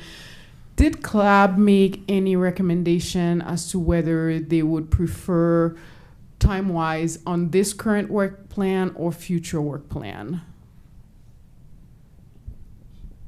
I do not recall having that discussion. I'd like to invite Allison Bailey to speak on that if she has any recollection of those conversations. I don't recall specifically. I know we've heard from many members of the industry of their interest in moving forward and feeling like Boulder was behind, and also hear from a lot of other folks who felt like it was important that the council give direction to not move forward on this. So I don't recall specifically whether it was hopes for 2023 or 2024. I think that the biggest hope was for some direction from council. Okay, thank you for that. I don't know if this is a question or probably a comment, because I heard from the city manager that if we decide to opt in, there are several processes with PNDS, community engagement, and licensing, but we could potentially have a smaller opt-in process from what I'm hearing, which is just the scoping. But ultimately, regardless, that would be the question before us, at least in my mind, is do we opt in or do we opt out? And opt-in doesn't preclude us opting in the future, does it? I think what we're looking for tonight is some direction on whether council would like to explore opting in. And if you would like to explore that, it's not necessarily a commitment to opt in, but maybe for us to begin that robust community engagement process, collect some more information, and then present that to council to review and making that ultimate decision as to whether or not you'd like to opt in. And Christina, just a quick question. If council chooses, and certainly not trying to direct in this way, but if council chooses not to explore this currently and leave this for the next council, would we be precluded from exploring this next year or future councils? No, we would not. This is not a now or never situation. Okay. Thank you. I think Matt's got a follow-up. I'm going to maybe try to bring us to some resolution here on this first question. But first, just want to clarify a couple things, sort of around engagement, to see if that can get us where we need to go. I think first, modifying the scope so that it doesn't fit on the work plan. I think that's an uncomfortable state to be in because engagement is the first thing we lean on, especially like running it through the racial equity instrument. So I think there's certainly steps before we run that's critical. So I want to make sure we don't trip ourselves on that one. But with regards to public engagement, and Joel, I think you maybe mentioned that we could embark on engagement, whereas other departments certainly would have to give up work to start that work in this cycle, this work plan. Did I hear that perhaps engagement could get started on this outreach with hiring a consultant? That doesn't mean we're sacrificing engagement work that's already in process. So is this a step we could take without sacrificing anything to keep the ball rolling? Because engagement, I view, doesn't box us in with any future councils. It actually just further empowers them with more information from which to then make ultimate decisions from. So I just want to understand that engagement step not impacting any current work from the engagement team, and maybe it does, but I just want to clarify that.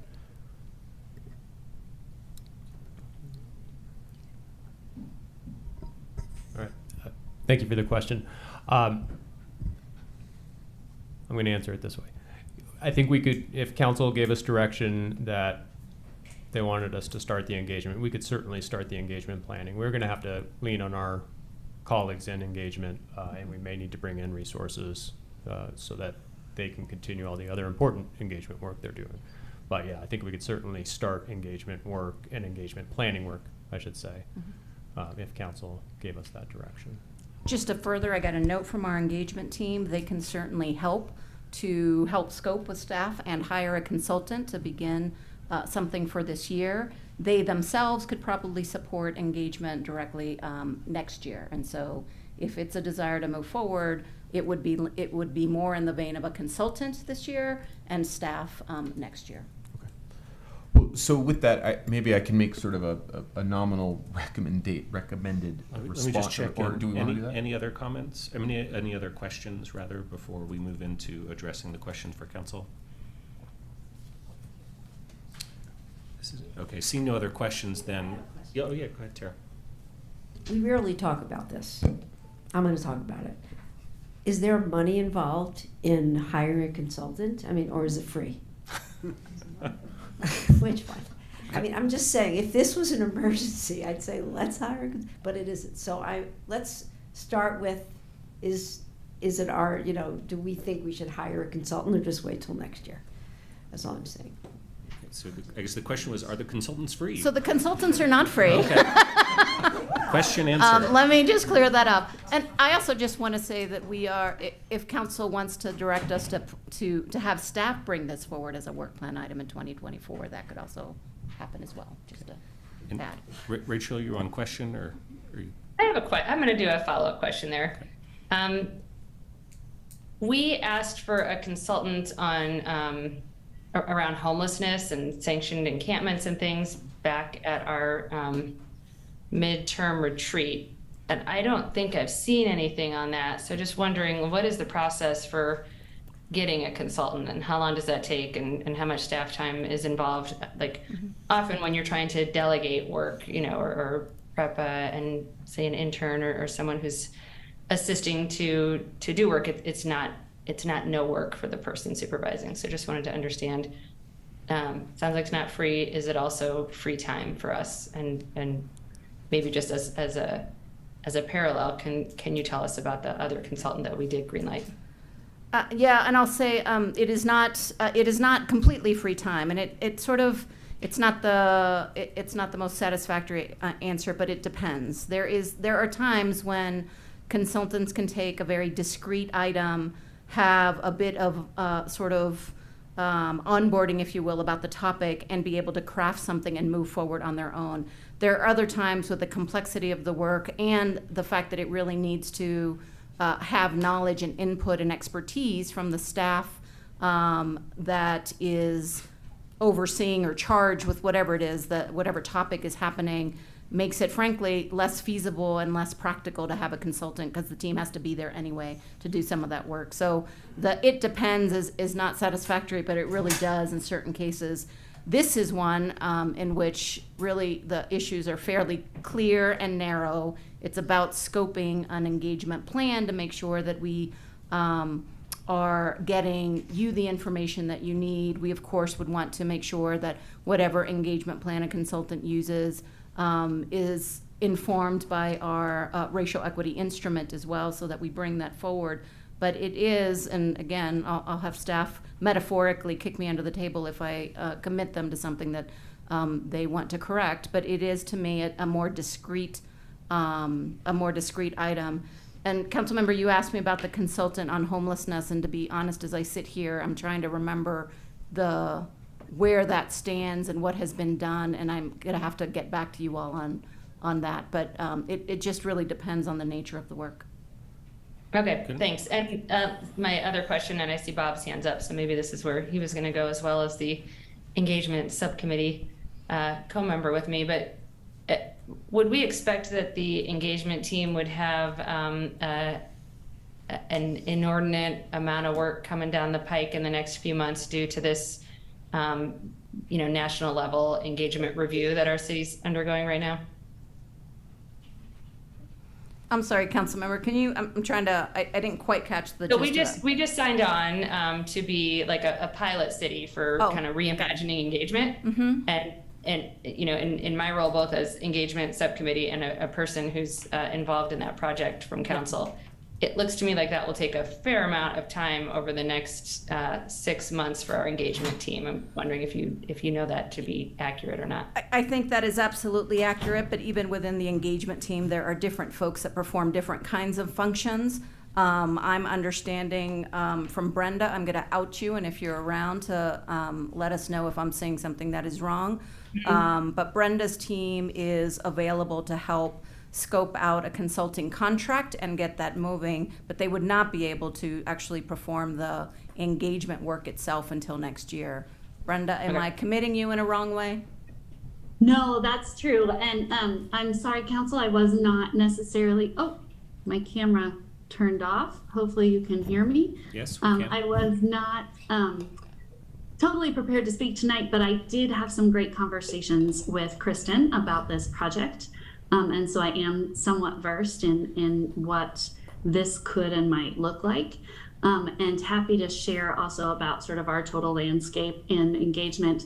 That is a big project, Rachel, and it is one of many projects that our team is working on at the moment, particularly during this time of year. As you can imagine, there's a deadline coming up in all of your and our lives in the middle of November, and many issues are hoping to come to council before while it's this council, right? And so many of those projects involve some level of engagement that many staff members across the organization work on, and our team often helps at some level. And so we do have a busy calendar from now through the end of the year. That said, we are always able to sit and help with crafting what bringing another partner on could look like. There aren't always funds for a consultant.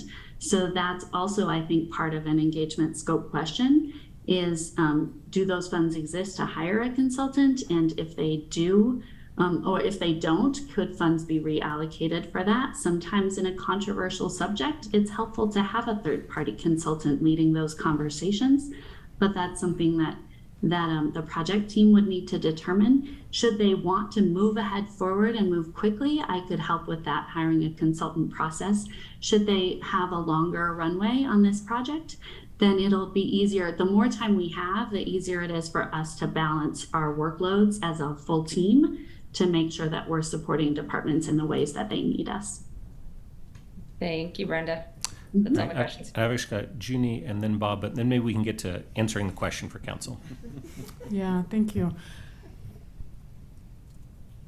I'm thinking it's a bit hard to answer this question, or at least for me, as I'm thinking, we're going around the question a bit as well. What would be the purpose if we were to say, oh, okay, we're not opting in right now, let's do community engagement, and I'm trying to understand what would be the purpose of this engagement? Is it to engage with industry, or is it to ask the community whether we should opt in or opt out as a council? Thank you. Team, correct me if I'm wrong, we have heard a lot from industry, and we're really grateful for what we've heard so far, and certainly from CLAB as well. who we have not heard from, aside from you all, and hoping to hear from you in the future, the near future. Maybe even tonight. Yeah, perhaps tonight. But we have not heard from community at large, right? And so we pride ourselves in Boulder to really being thoughtful about the engagement that we do. We may not always get it right, but our intention is always to engage with community. And that is, if this is something, the threshold question again, if this is something that you would like us to consider and move forward and get more information about, we start with engagement, and that is what we'd like to know. Okay. You had something else? No, I'm good. I Okay. can go in. Great. Bob? So it sounds like we've narrowed this first question down to a much smaller question, which is, do we want to instruct staff to engage a consultant to start some sort of community engagement, which may start later this year or early next year? So my question is, do you need, if you were to do that, if staff was to do that, to go out and hire a consultant to start some sort of community engagement in a few months, would you need from us some degree of scoping? In other words, is all community engagement the same? It doesn't really matter what we're talking about, or does it kind of matter the size of this project? Because we haven't even got to the size of what this would be, and maybe we won't get to that tonight, I don't know. But my question is does the scope matter on what kind of community engagement you do? As a matter of fact, it may even impact who you hire as your consultant. So would you need a scoping decision from us in order to go out and hire a consultant, because that would dictate what that consultant does by way of community engagement? Yes, it would be helpful to have some sort of scoping. And I just pulled up the slide here for the different options for community engagement.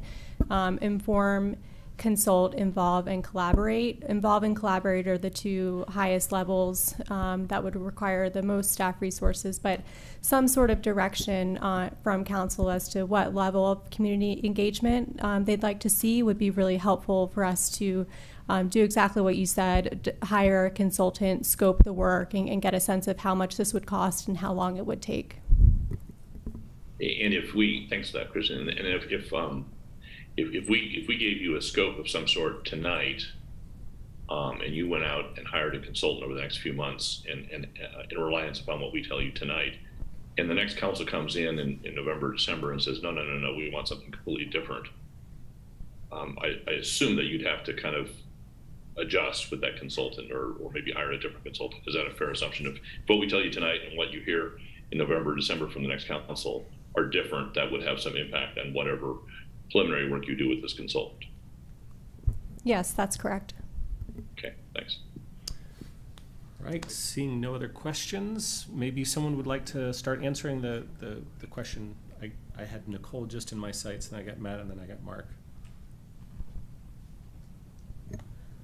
All right. I am not supportive of moving forward at this time, and for me that also includes engagement. Without us or future council putting this as a priority, I don't think this is where we should be spending staff and community time and money right now. I really wish that we didn't have so many pressing issues that we're trying to deal with. For me, I really dislike treating alcohol and marijuana so differently as we do with our regulations, but we also have to be realistic about our staff's workload and community priorities. And I'd like to see us stay focused on the work that councils have already committed to, and the work that we know the community wants to prioritize. I think we saw a poll last week. We had a poll last spring.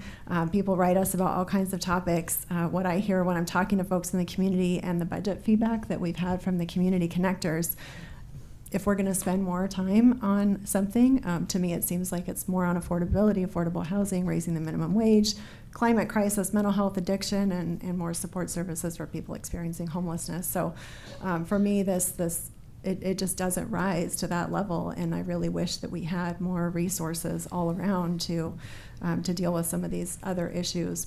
I just don't think that's the reality of where we are right now. So I am not supportive of this, despite other feelings.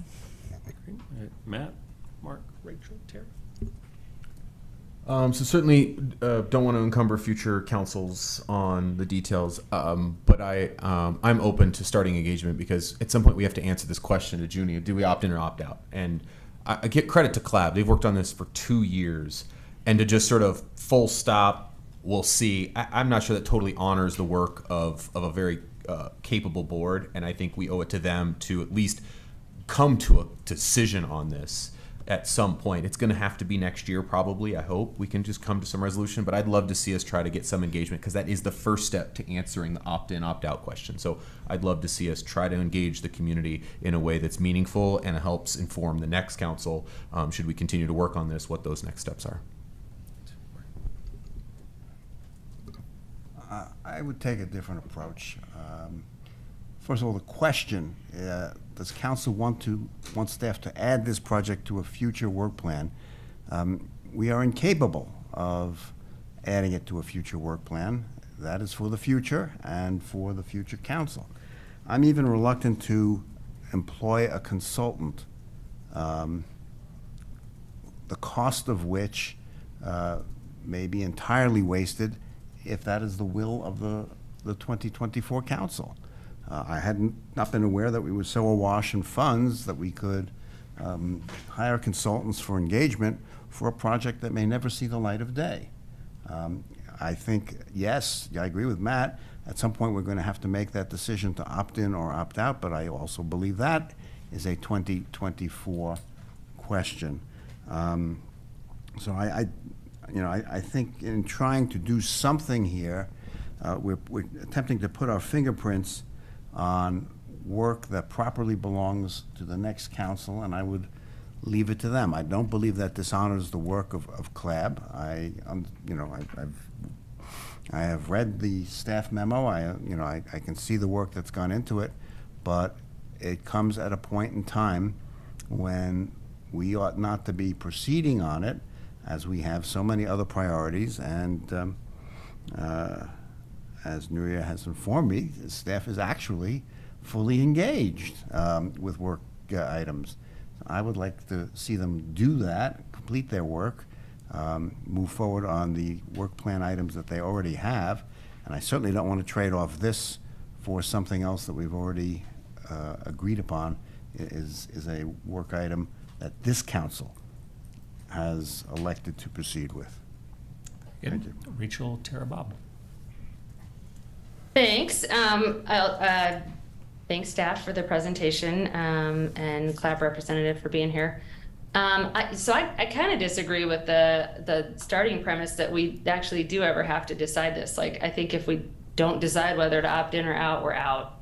So, I mean, if we want to look at opting in, then we have to answer the question. But I don't know that any council ever actually has to add this to the work plan. If there are other things that they want to prioritize, then this, I don't think, ever needs to impact staff time. So just put that out there, that I'm not sure that 24, 25, I think that there are a lot of communities who are kind of waiting to see how it unfolds in other communities. I know that there are strong advocates on both sides of it,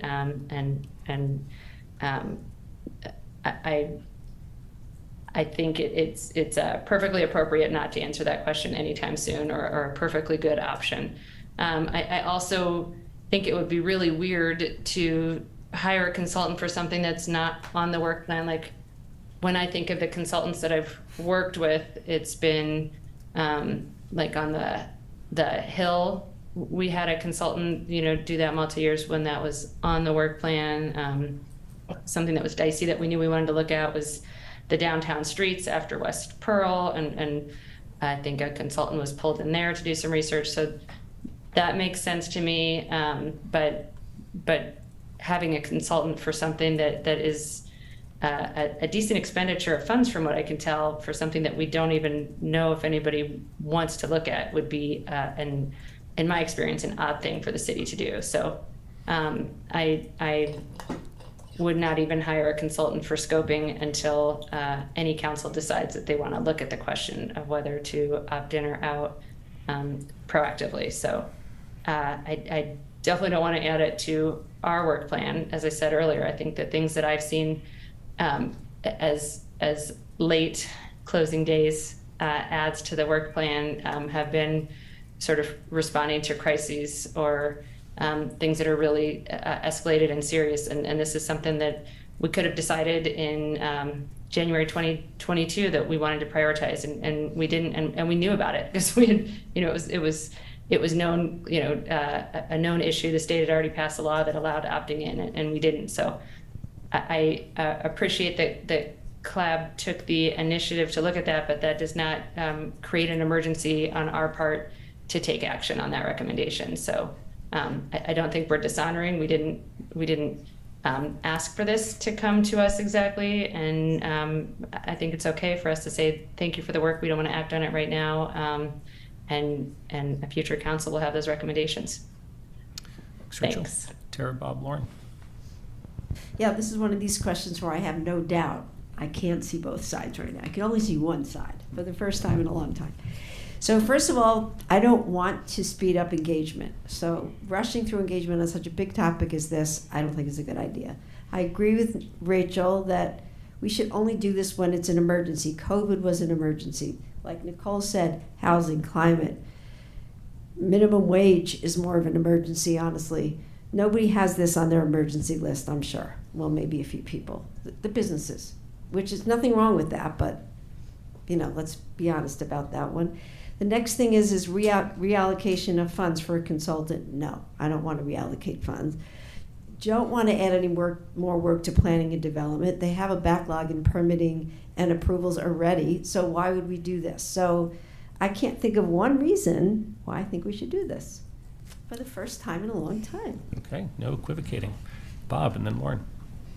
I'm going to be the fifth person to say that I do not think we should move forward, at least not this council. I'm going to join Rachel and Nicole and Mark and Tara and say that we do not want to rush through engagement. This is not an emergency. This law has been out there for a long, long time. As Rachel said, we are not required to do anything, opt in or opt out. There's no decision that's in front of us. A future council may want to opt in, and if they do, they're going to scope this. I don't know how we could possibly tell staff to hire a consultant to start engagement on a project that we can't predict what the scope's going to be on. I mean, we could come up with a scope ourselves, I suppose, but by the time this consultant gets hired and just starts to do the work late this year, the next council will be seated, and they'll undoubtedly have a different scope than whatever we come up with today. So I don't see any, I want to thank CLAB. They did tremendous work. I really appreciate the recommendations. That work is not wasted. That's a gift to the next council. So I really, really appreciate what CLAB did. That was very, very thoughtful on their part. I think we hand that package of really, really great work to the next council. That council will decide whether they want to make that a priority for 2024-25. And if so, then they can scope it out and they can hire the consultant and they can make decisions about what the trade-offs are compared to all the other things that this next council will have as its priority. So I just think that in July of a closing council, late July of a closing council, to go out and hire a consultant for a project we don't even know what's going to be just doesn't make any sense. So I'm the fifth no on that one.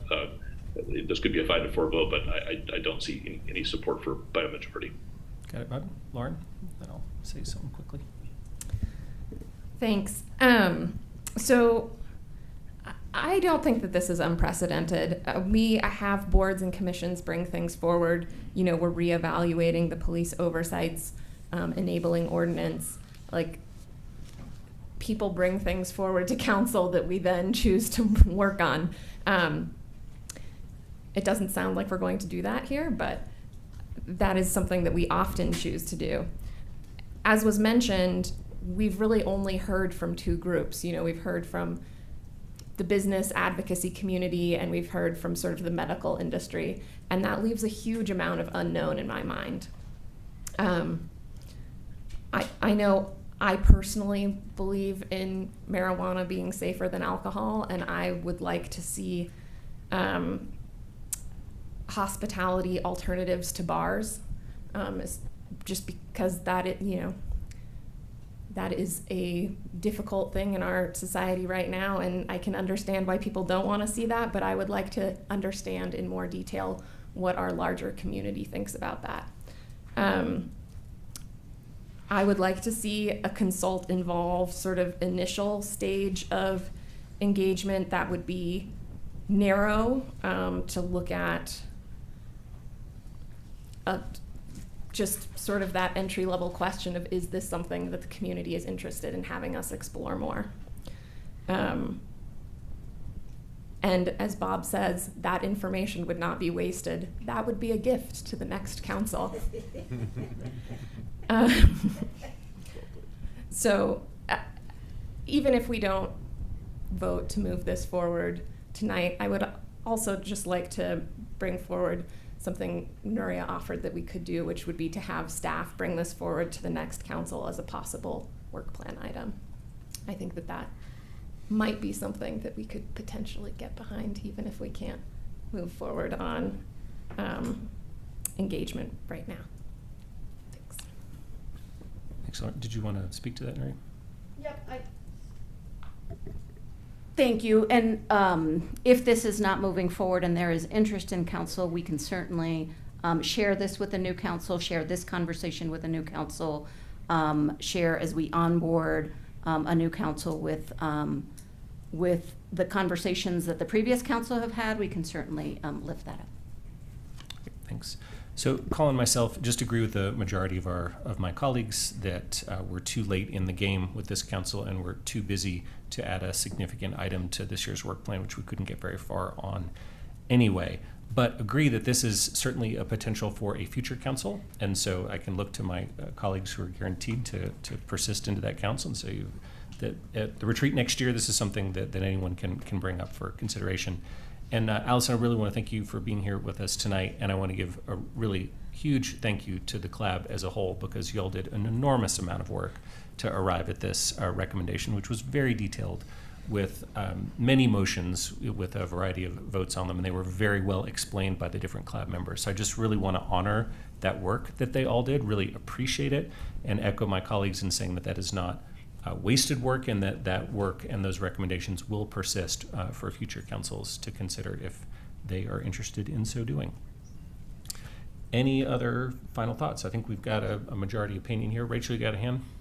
I do. I actually have concerns about staff bringing this forward rather than a council member for the next council, because I think that could give it sort of an imprinter of this council wanting that to happen. And that is, I think that, you know, at least the way we did it this year, like you get 5 priorities, and it sounds like maybe, Lauren, this would be one of yours. So I don't think this should come from staff and elevate that as like an additional, you know, somebody gets a 6th priority brought by staff. That just seems not equitable, and would be concerning to me that it might, for people who aren't watching this meeting, they might not have the real sense of what the discussion was. If staff brings it, it might look like it's something we really wanted them to consider, and I don't know that I got that impression from tonight.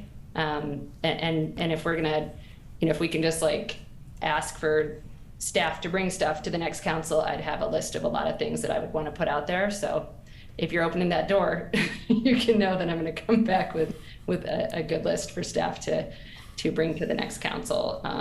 So I have concerns there.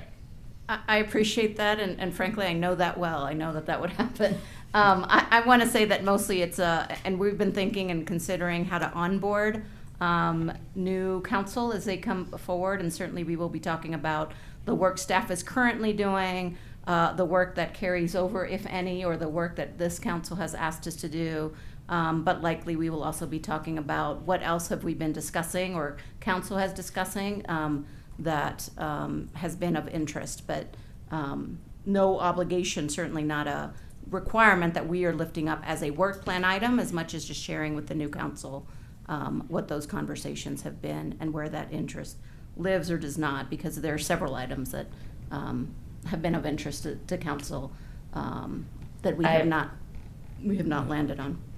So that's fair. I guess I would say though that, like, you know, out of equity, like any vote I was on the losing side of adding to the work plan, or you know, my suggestions for work plan that were mostly rejected over all the retreats, I would think those all get to be added to things that were discussed. So that's a can of worms that, again, I think that you'd want to be very careful of prioritizing one thing that we discussed. You'd have to include, you know, dozens, or, you know, over however many years you're looking back. So I have just big concerns about that approach.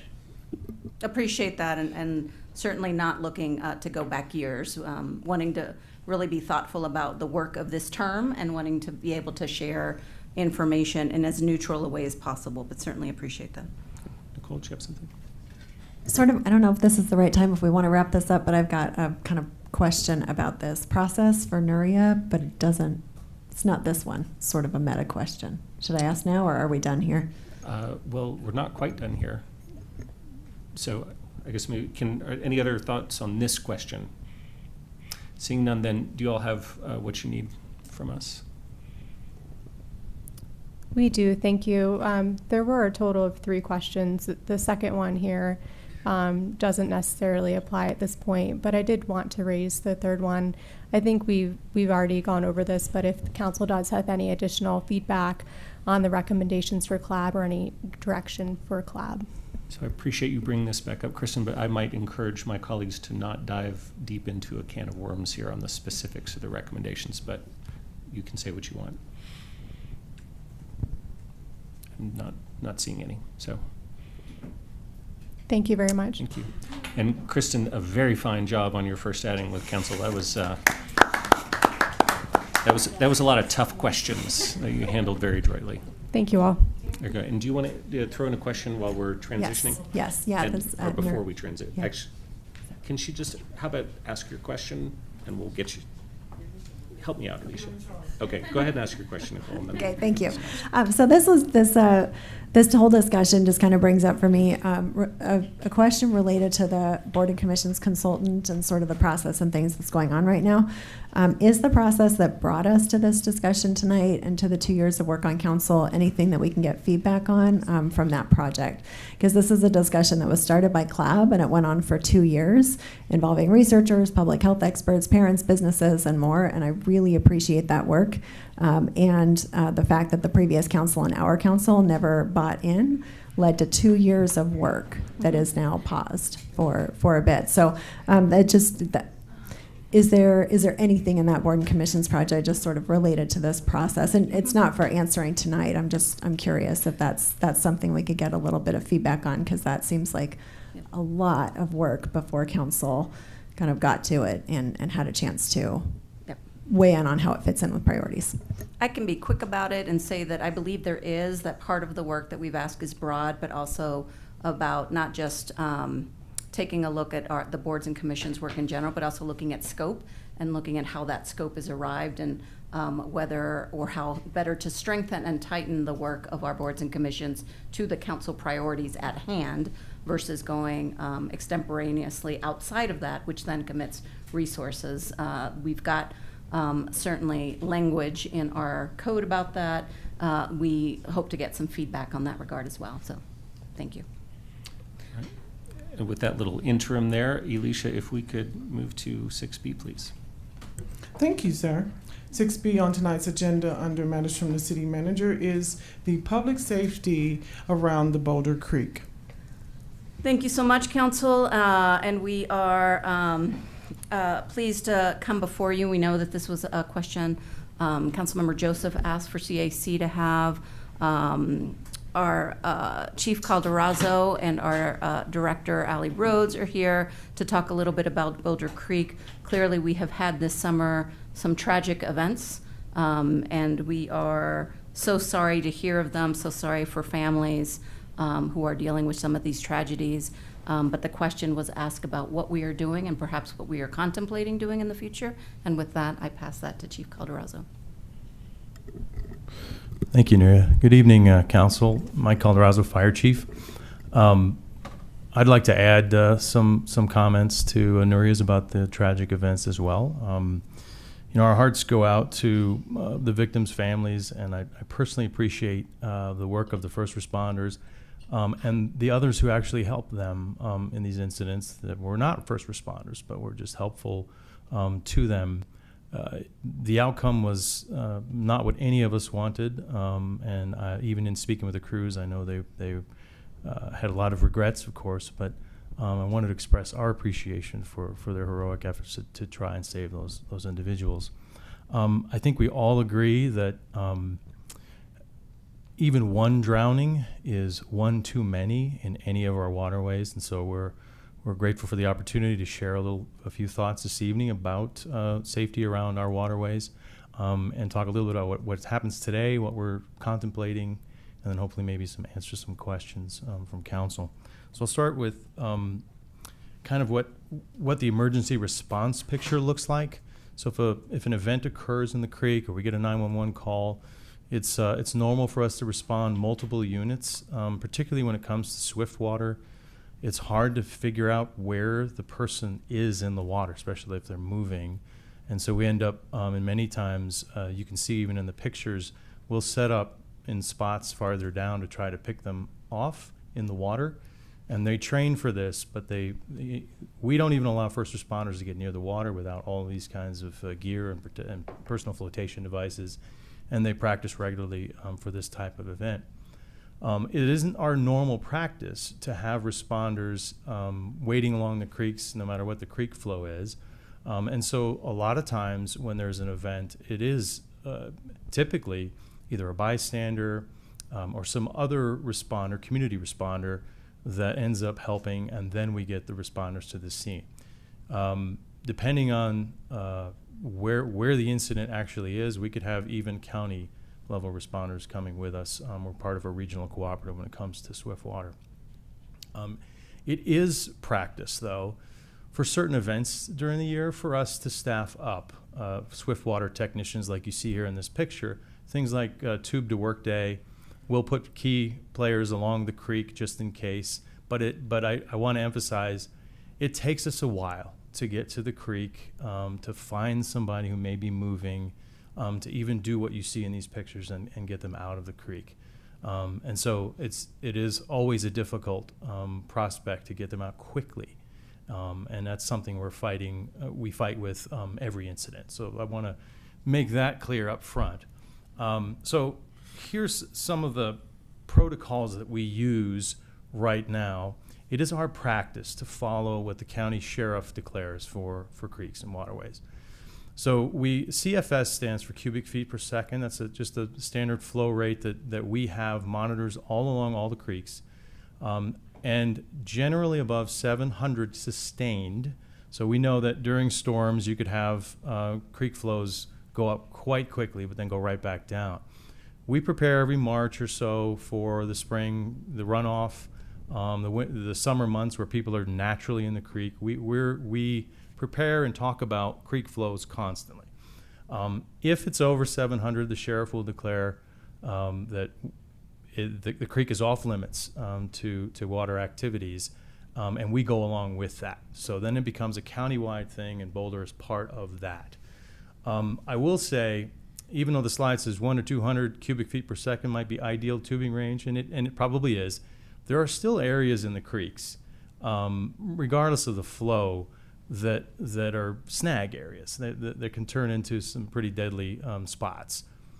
1 to 200 cubic feet per second is low enough most of the time where somebody can just step out. Between 300 and 700, that's where it's a little misleading to folks, exactly how dangerous it could be. But generally above that is where we're really, really, really worried about folks being in there with or without personal flotation devices. So that's how the protocol works today.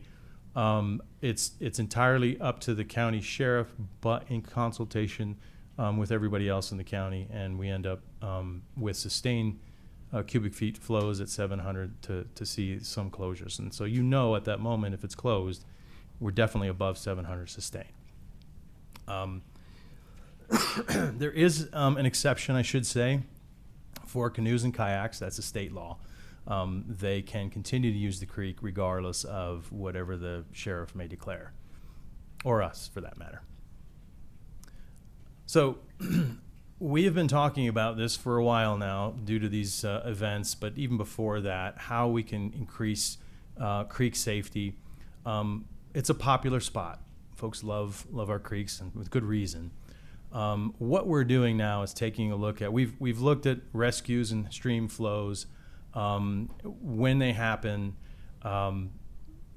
what we should do with certain flow levels. And you can see here on the slide something that we found the city of Golden has done in terms of warning folks when they use the waterways. And so being more proactive, they basically, and I just said kayaks can still use it, so I'm not quite sure the legality of their very top water closed to all uses sign, but suffice it to say that all other uses, are tubing included, wouldn't be allowed up above a certain flow rate for them. We're looking at that kind of system. It's pretty well developed at this point. They've put a lot of work and effort into their plan and how they do it, and a lot of it has to do with their signage and such. We're also talking with the county as well about what we can do differently in terms of creek safety and notifications and things like that. And Allie's going to talk in a minute here about all the things we're looking at, especially with regard to the creek management plan. So from an emergency response perspective, I think it's almost too late at that point. It's much better that we can prevent these incidents from occurring or have things available to them the moment somebody's in the water and having an emergency, because it's at least 4 to 5 minutes or maybe more before we can even get somebody out of the water, which is dangerous for folks who've been in the water. So I'll just leave it there, and I'll turn it over to Allie to talk about what what we've got in store with the creek management plan. Good evening, members of council. I'm Allie Rhodes, Director of Parks and Recreation. Before I talk about the Boulder Creek Management Plan, I do want to just go back to what Chief Calderazzo was saying with proactive practices, and the ability to swim is a life safety skill that we believe every member of our community should have. So I am very glad that right now in July of 2023 at Spruce Pool, we're offering swim lessons for the first time since before the pandemic. And as we already are looking into our work plan for 2024, making those really targeted to members of our community who may not otherwise have access to swim lessons is going to be a top priority and goal. Moving on to the Boulder Creek Management Plan, the first element that we're looking at are infrastructure considerations. This picture is somewhere out of the UK, but it's a common practice near open water to have throw line stations. This is something where any bystander could grab. It's a throw line. It's like a weighted buoy that you toss. It's attached to a rope, similar to, if you can picture, the old school rings that are on boats and by pools. It's a similar thing, but designed for swift water. And so those can improve that response time from the bystander. Vegetation management can also improve safety, where you can improve sight lines, improve access points. This is obviously important in the riparian corridor, that we also are thoughtful about the ecology. But there are areas, Chief Calderazzo mentioned, we know there's areas of the creek that might be more, I'm trying to think of the right word here. Folks don't know, right? I myself have tubed the creek, and you can step out in one spot and flip out in another. And so what can we do to just improve some of those points? And then if you could go to the next slide, please, Chief. Messaging and communications is a huge part of the proactive communications. You heard Chief Calderazzo mention that even the professionals in Boulder Fire and Rescue wear PFDs, or personal flotation devices, when they're in swift water. And so getting messaging about the appropriate equipment, a helmet when you're in swift water, a PFD, and closed-toed shoes will increase safety greatly. But we also want to get information out about the stream flows. And so whatever protocols are finalized, whether it's an advisory system, a flag system, we would want that to be in place also. The target is permanent signage that is in place by April of 2024. So we're in advance of the peak flow season that happens after Barker Dam spills each spring. These graphics are some of the temporary signage that we got in place. I believe it was in June when these happened, following the first two incidences. But the intention is that moving into next year, we have something more permanent. And I think that's everything. So if you have questions, we're here. And I'll just note that this Boulder Creek Management Plan is a multidisciplinary effort. Our colleague, Mr. Tadeucci from the Utilities Department, is here. We talked about messaging, and so Sarah Huntley and her team with communications are involved in supporting, as with colleagues across the organization. Thanks, Allie and Mike. Really appreciate you coming here and talking to us tonight about this very important topic, and on short notice. So questions for staff? You got Mark? Really just one. Has any thought been given to requiring personal flotation devices at certain levels of flow? You know, at 700 it's closed. If it's, I'm just picking a number here, a requirement that you have a personal flotation device at 400 CFS. Have we thought about that at all?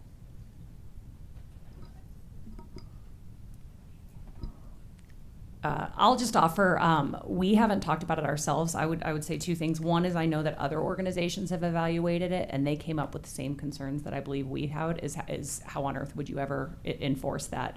I'm not aware of the enforcement capacity that would make it a realistic endeavor. Yeah, and you may not be able to enforce it, but most people tend to follow the law, whatever it is. And if one person could be saved, that would be a good thing. Chief? I can add, they studied in Clear Creek the use of PFDs, and I think it was less than 50%. However, they do have vendors around the creek, and they require them if they lease a tube, they have to also give them a PFD. So there's at least that we can follow up on and look at for sure. Okay. Did you have a follow-up? I did have a follow-up. Can I get a show of hands on council who owns a PFD? A personal flotation device. I do. It's a life jacket, basically. Yes. Someone can borrow my other one. Right, but I say that because I think therein lies the issue with doing that is there's an equity and access issue to just having a PFD, and so I appreciate the what you're asking, but I think there's just an insurmountable barrier because here we all have generally means to buy a $50 PFD, and yet only 2 of the 9 of us do. Anything else, Mike? Jeannie? Thank you. And I just wanted to add, before I start with my questions, that those 2 incidents on the creek really touched me because I think it goes back to something that you said, Allie. I have taken swimming lessons. I have taken 8 weeks worth of swimming lessons, and I'm still not a swimmer. And that pains me because, again, like you said, it's a life safety issue. And I've gone tubing as well on the Boulder Creek. So when I heard of those 2 incidents, and I could never put myself in the shoes of the families and the people who have perished, but nonetheless, it still very much impact me, knowing that I'm not a swimmer. But I did have a question concerning, because you were talking about flow, the cubic fits, and it seemed, you mentioned for kayaks, there are state laws, but the county itself, through the sheriff's office, decide, hey, once it's 700 cubic feet per second, then it's closed. Is that a county law? Is that a state law? Do you know how that came about? And part of the question is, could we have a lower threshold? Say, let's say the county said 700, can we say, hey, based on the nature of our creek, can we go lower?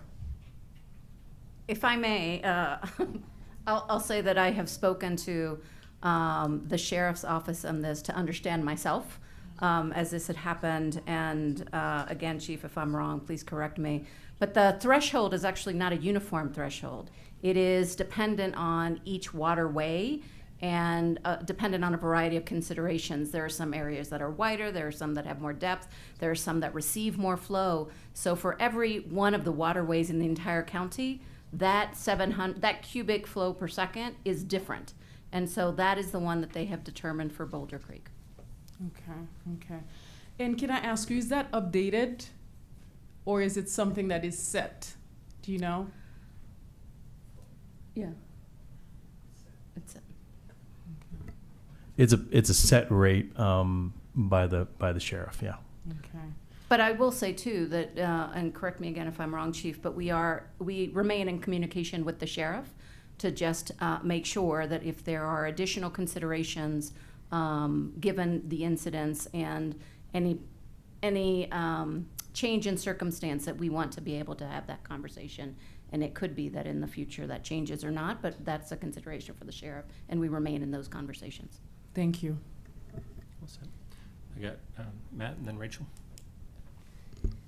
Well, first, thanks for addressing this. As you mentioned, Chief, we've lost 4 too many this year.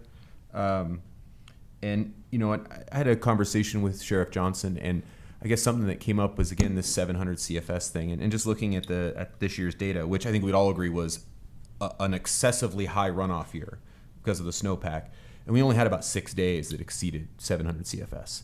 So, and we had massive rain events on top of that, and still only 6 days. And so I think when you want to think about what's an appropriate cutoff, I think there's maybe a point in which we want to have that conversation about, is that an appropriate number? Because I think many of us would agree, not being hydrologists or certainly folks on Joe's team, and certainly, you know, Chief and your team with public safety in this regard, there were probably dozens of days that we would all look at the creek and go, that's ridiculously unsafe, just by looking at it. And so I'm just hoping that we can find a way to work with the sheriff, and I'm just wondering if there's ways in which we can not usurp his and his office's authority, but come to a place where we look at it and go, yeah, that's a life safety hazard, and we need to do more than put up signs, and we need to have maybe some clear discretion on how to work with them. So I'm wondering how we go a little more than just signage on that front, and if there's a way to have a conversation of, can we relook at what the parameters are for why that 700 was the case? Because on the days that we lost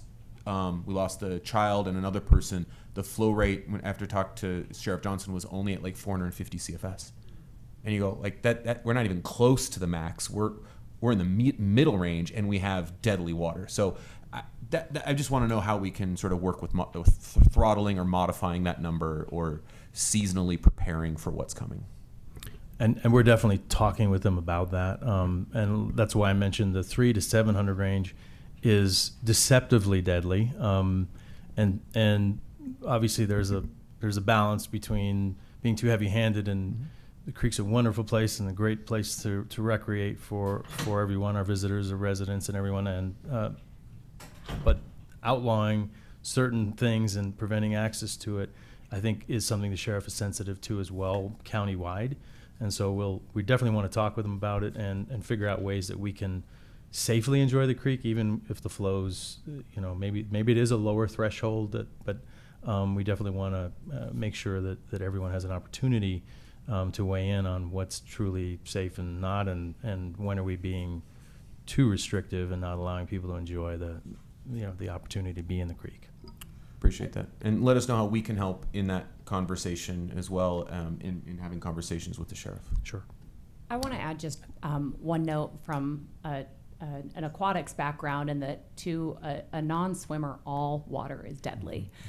And so creek flows aside, for me, it comes back to water education, swimming education, because for someone who can't swim, it is all deadly. And it's just, I guess I wanted to say that because the importance of swim lessons and the work that we can do to reach everyone is really important. Yeah, great point. Got Rachel, Nicole, Lauren. I wanted to make sure I understood Mark Wallach's suggestion about life jackets. And I think I support it if he's saying maybe we would look at creating an ordinance that you are required to have life jackets on if you're tubing or recreating in the creek, and that might be annoying and unenforceable. But my family's first experience in the Boulder Creek was renting tubes 20 plus years ago, and certainly no one told us that life jackets were a good idea, and it was pretty harrowing for the little people that I was with. So I think that especially for visitors and people who are likely to be renting tubes and would have no idea that this happened this year, or the dangers in general, that it could just be very good in terms of the educational piece of, like, if you're required, a lot of people will, and they also may take pause at, like, this is not, it looks fun, like you watch people in the creek, and it just looks like fun, and it is also, it carries a big danger for some people. So I think I could be interested in that. Nicole. Yeah, thank you. Just had a couple of questions. First one for Ellie. I really do appreciate the focus on education. Thank you. Do we partner with BVSD at all in any of that? Yes, and we're growing it. One of my program managers and I just met with Dr. Anderson last month to talk about how we can increase not only access to our programs through for BVSD students and especially the students who we know could benefit most, but also how could we work together on programming so they have students every day. Some of the most successful Learn to Swim programs, one of my teammates told me today that if you can hit kids when they're in second grade an hour a week for 32 weeks, they'll be deep water safe. And so that is now on our dream list. So luckily we have a great partner in BVSD, and it's pretty aspirational, but what we agreed today is if we can start with 20 kids, then it can grow. And to Mark's point earlier, even one child that can swim is worth it. Thank you. And my other question, Joe, since you're sitting there, I think this may be one for you. So, you know, as Joe's kind of working his way up here, the most recent death in the creek was a disabled mother with mobility challenges who was camping on a flat spot next to a really steep slope. And it seems from being there, from talking to folks at her memorial, she may have been kind of moving around in the dark, possibly tripped and fallen into the creek. So we have an active camping ban. We have enhanced enforcement. We still have people camping in places that aren't safe, that are next to water, in areas prone to flash flooding. Are we doing anything within SAMPS to try to reduce people's risk of drowning deaths? Yeah, thank you for that question, and good evening, Council. Joe Tadiucci, Director of Utilities. As you know, when we've reported on the SAMPS work, one of the things that we have is a prioritization formula, and certain aspects of how people are camping. We look at that and apply a score and rate it, and things get prioritized for each week's work. And proximity to a waterway is one of the highest things that gets attention from us, and will bump something to the top of the list. So that is the primary way. And then our team, along with the police officers, are out there each week doing the work, either doing notifications or the cleanups. And I don't know that I've ever observed a water rescue, but there are times when people are in dire need of help, and they get CPR or something like that from those teams. So those are a couple of the ways off the top of my head that we look at those issues. But for me, as challenging as the unhoused and people camping as that is for the community, when I ride my bike around and I see people setting up tents like in the Goose Creek underpasses, in places that are only meant for water, I feel like we have an obligation to address that. Lauren? Thank you. This is a question for Allie. I'm really excited to hear about the swim lessons starting back up. What is the cost of those lessons?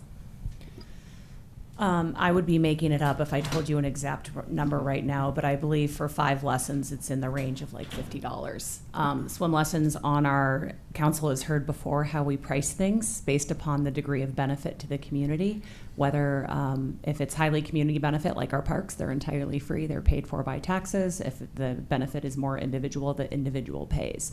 We have swim lesson classified smack dab in the middle, where there is some individual benefit because of the lifelong skill and benefit you'll get but there's, as we're talking about tonight, there's also community benefit. So the subsidy level for those is at about 50%. Thank you.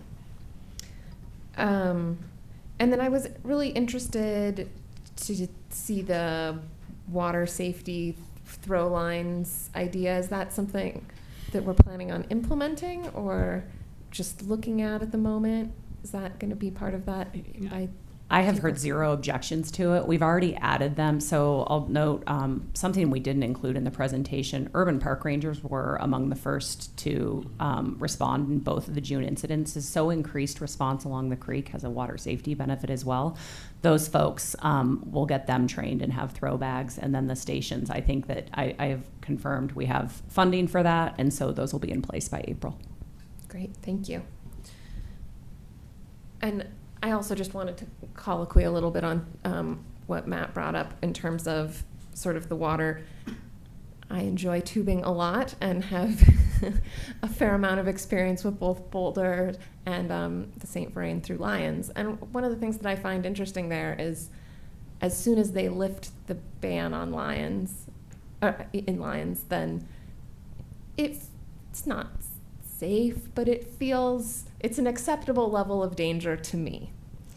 And I would never get in Boulder Creek at 600, 500 CF, especially in an inner tube. And so it doesn't necessarily feel comparable to me in terms of safety level compared to our neighboring communities.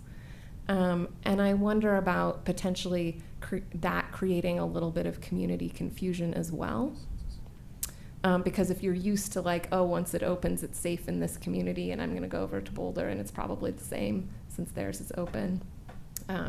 So I guess I would just encourage us to continue looking at how that is set and if that makes sense or if there's a way to make it feel more even across communities. Thank you. Tara? Do we have anything in place? Can you get into the mic? Oh my gosh, I have to. Do we have anything in place for, I give up with this chair. for kids, let's say under 12, that are tubing or getting tubes, or is there any place you must have a flotation device or on the creek? There is no current program that provides life jackets or equipment to children. I think that I heard Chief say, and I agree, that as part of this management plan, we absolutely can explore requiring anyone. So Golden, again, we've been following their work for a while. They've done an excellent job. They see significant more visitation on Clear Creek than we do on Boulder Creek. And they require, there's several outfitters in Golden that are now, they have to have a permit, they have to provide education, they have to provide life jackets. And so I think we have a lot to learn there, and we can certainly follow their model because for kids certainly and for adults. So I guess I'll just stop talking and say we'll explore it. Yeah. But since I'm talking, Lauren, I did look it up, and this is why I don't guess things. It's $75 for 5 lessons, but I want to note that our financial aid program would provide them entirely for free. And we know that about 80% of the participants in our financial aid program are families and youth. Makes me very nervous when I see kids in those tubes and the water's fast, and so I think that we should prioritize those kiddies. Seeing no other hands raised, I'll just say, well, first of all, thanks to Junie for bringing this up for our consideration. When we've had multiple deaths like this in a short period of time, obviously it's something we need to take very seriously. Really appreciate both of you and the Utilities Department working on ways to improve safety on the creek, and it sounds like you're implementing some and evaluating others, and so it looks like we're on a path to make some more changes, which is great to hear. And just want to send our heartfelt condolences to the families and loved ones of the people who perished. Anything else? All right. And that was our last agenda item.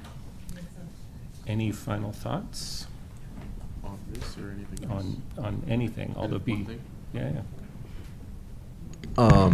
We got an info packet from Natalie in Transportation on a CAN update, and for anyone out there, if Natalie's still listening, kudos, great job, and thank you for the continued awesome work on CAN. So thanks for that information packet. Great. Seeing no others, I will gavel us closed at 8:33 p.m. Thanks everybody, and have a good night. I'm on vacation.